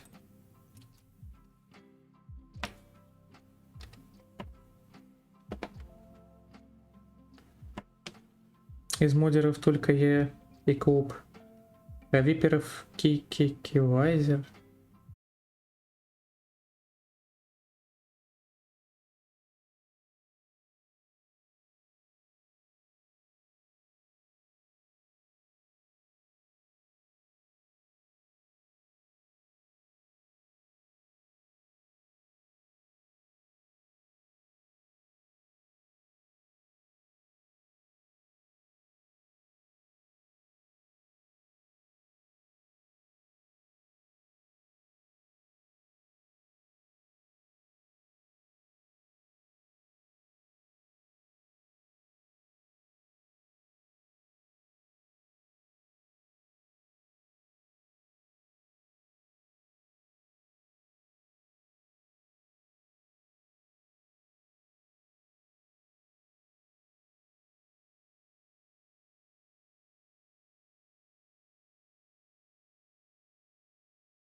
Плоскость, что ли, тоже покрасить? Какой-нибудь цвет.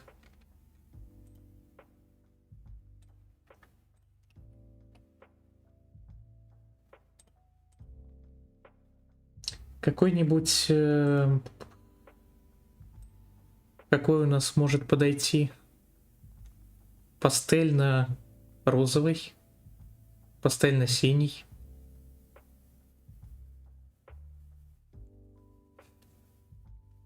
Давайте пастельно-розовый.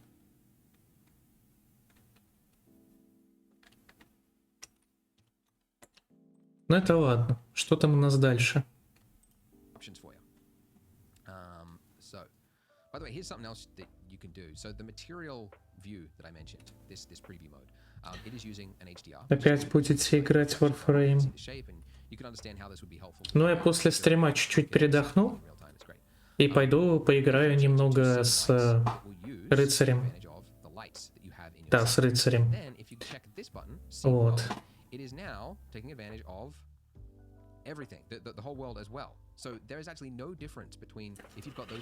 А, ты меня, кстати, удивил, когда сегодня зашел ко мне на катку.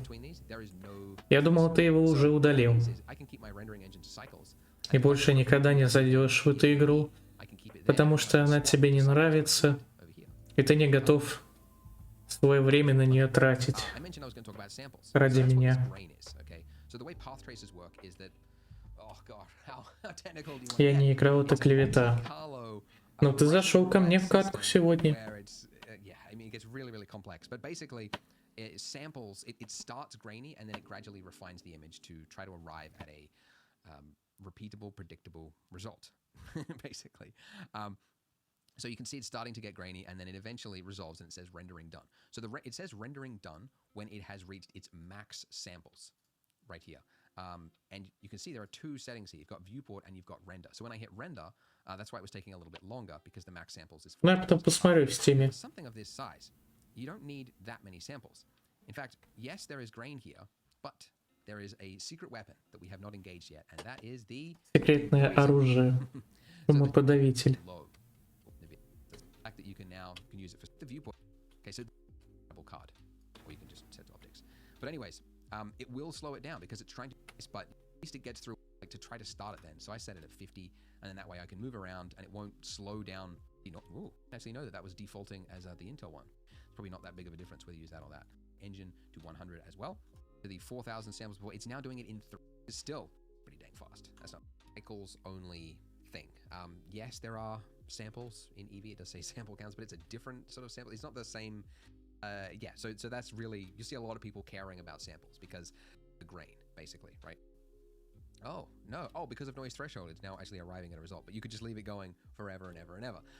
So, yeah, some people, yeah, like especially for like production scenes, you'll spend a long time like coming in and, because maybe I didn't, but the longer it will take. So you generally want to use this for your, okay, so you see it, but basically it's trying to read the image and stop adding samples where it's not needed. So usually samples are needed for like shadowy area, giving a lot of light, not a lot of active thing, is trying to find what that, and I sort of just leave it at the default.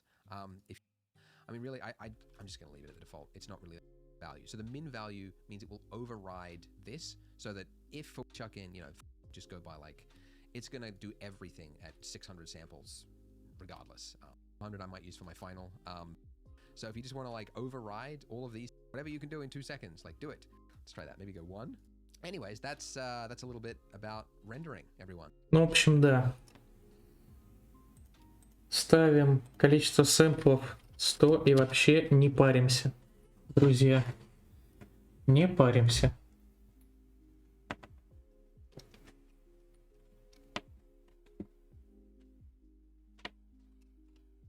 Можно он в рендер зайти.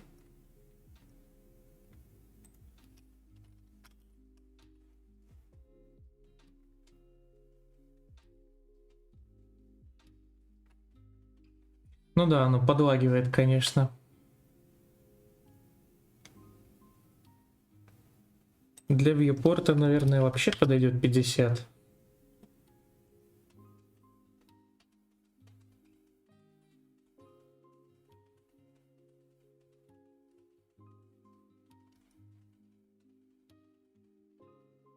Не знаю, 20.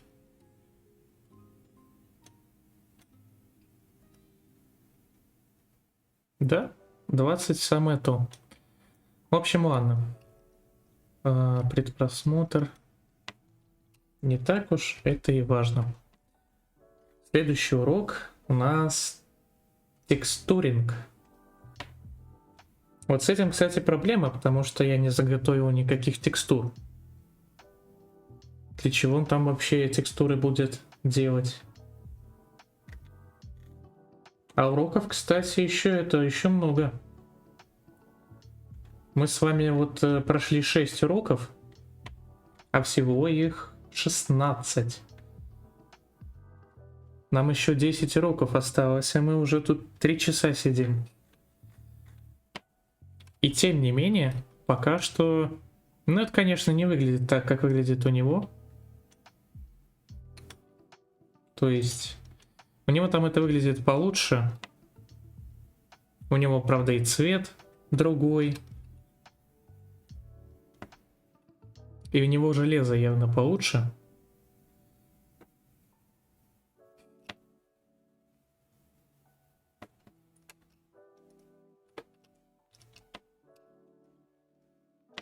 Давайте еще раз попробуем отрендерить.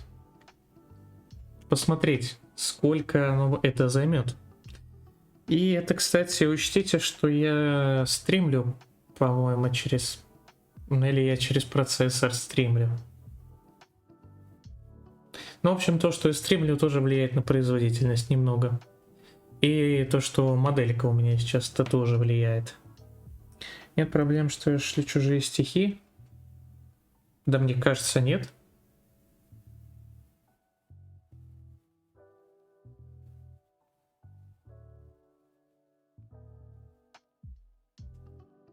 Ты же их себе не присваиваешь.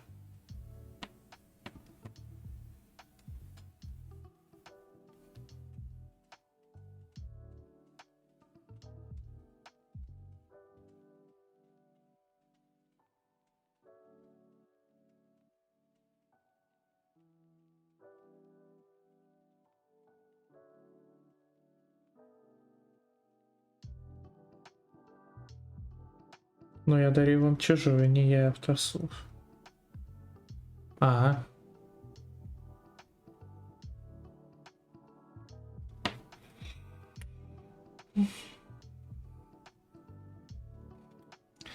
Главное, что подарок есть, и он вызывает у меня какие-то чувства. И внимание с твоей стороны. Так. Ну, в общем-то, вот. Пока что. Наша финальная картинка нашего пончика на данный момент.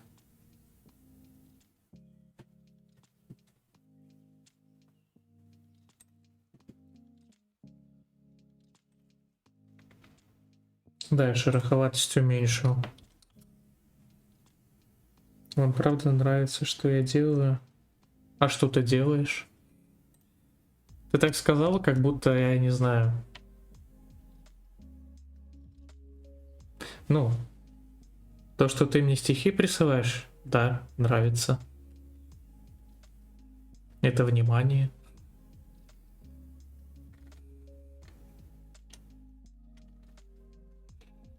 Можно, кстати, вот так вот сделать. 0.4. Ну ладно, 0.5. Интенсивность мира при рендере будет как-то более контрастно, что ли.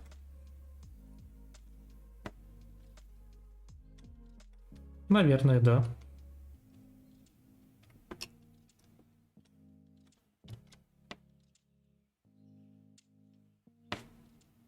В общем, я думаю, что пока что на этом все. У нас с вами вполне хороший худенький пончик.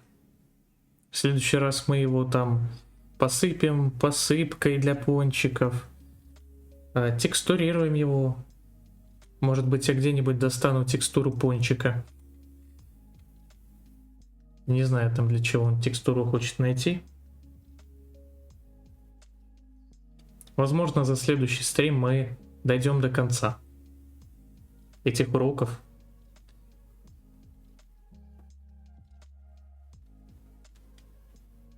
А пока что я сохраню проекты. Да.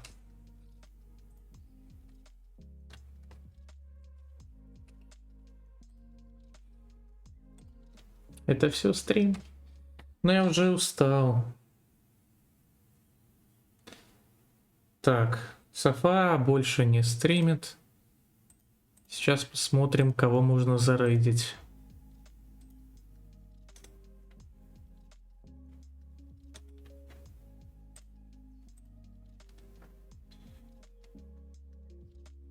Если у меня кто-то в подписках есть, кого можно зарейдить. Не, ну так-то есть. У нас есть Шион, Сакуя.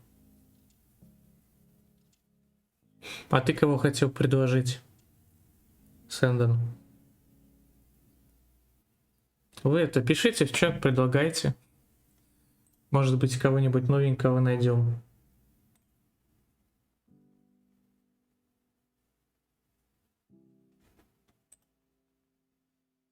Что вообще? А, у Шиона и Сакуи коллаб. Еще и с Никсом коллаб.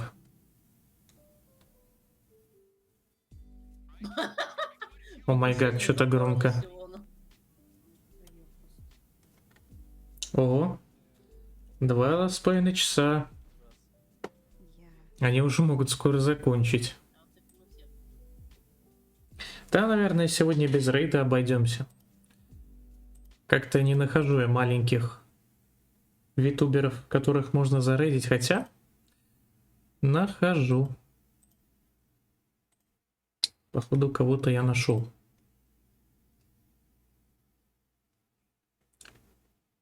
Ну-ка, посмотрим. Пирожки. Почему пирожки? А, это листики.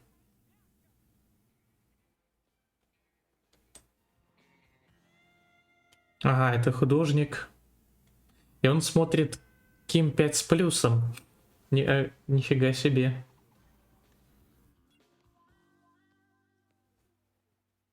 Там действительно очень мощная лампа. Огромных. Но если огромных, давай тогда Изуми. Рейд. Изуми. Этот канал содержит материалы для взрослых.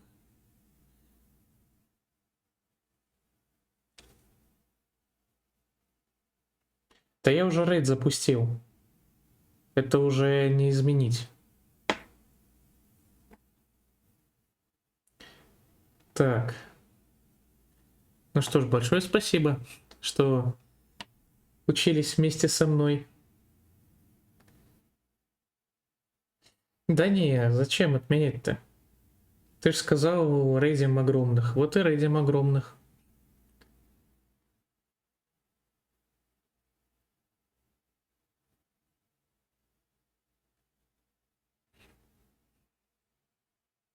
Вот. Пишем в чат. Бессмертный диван.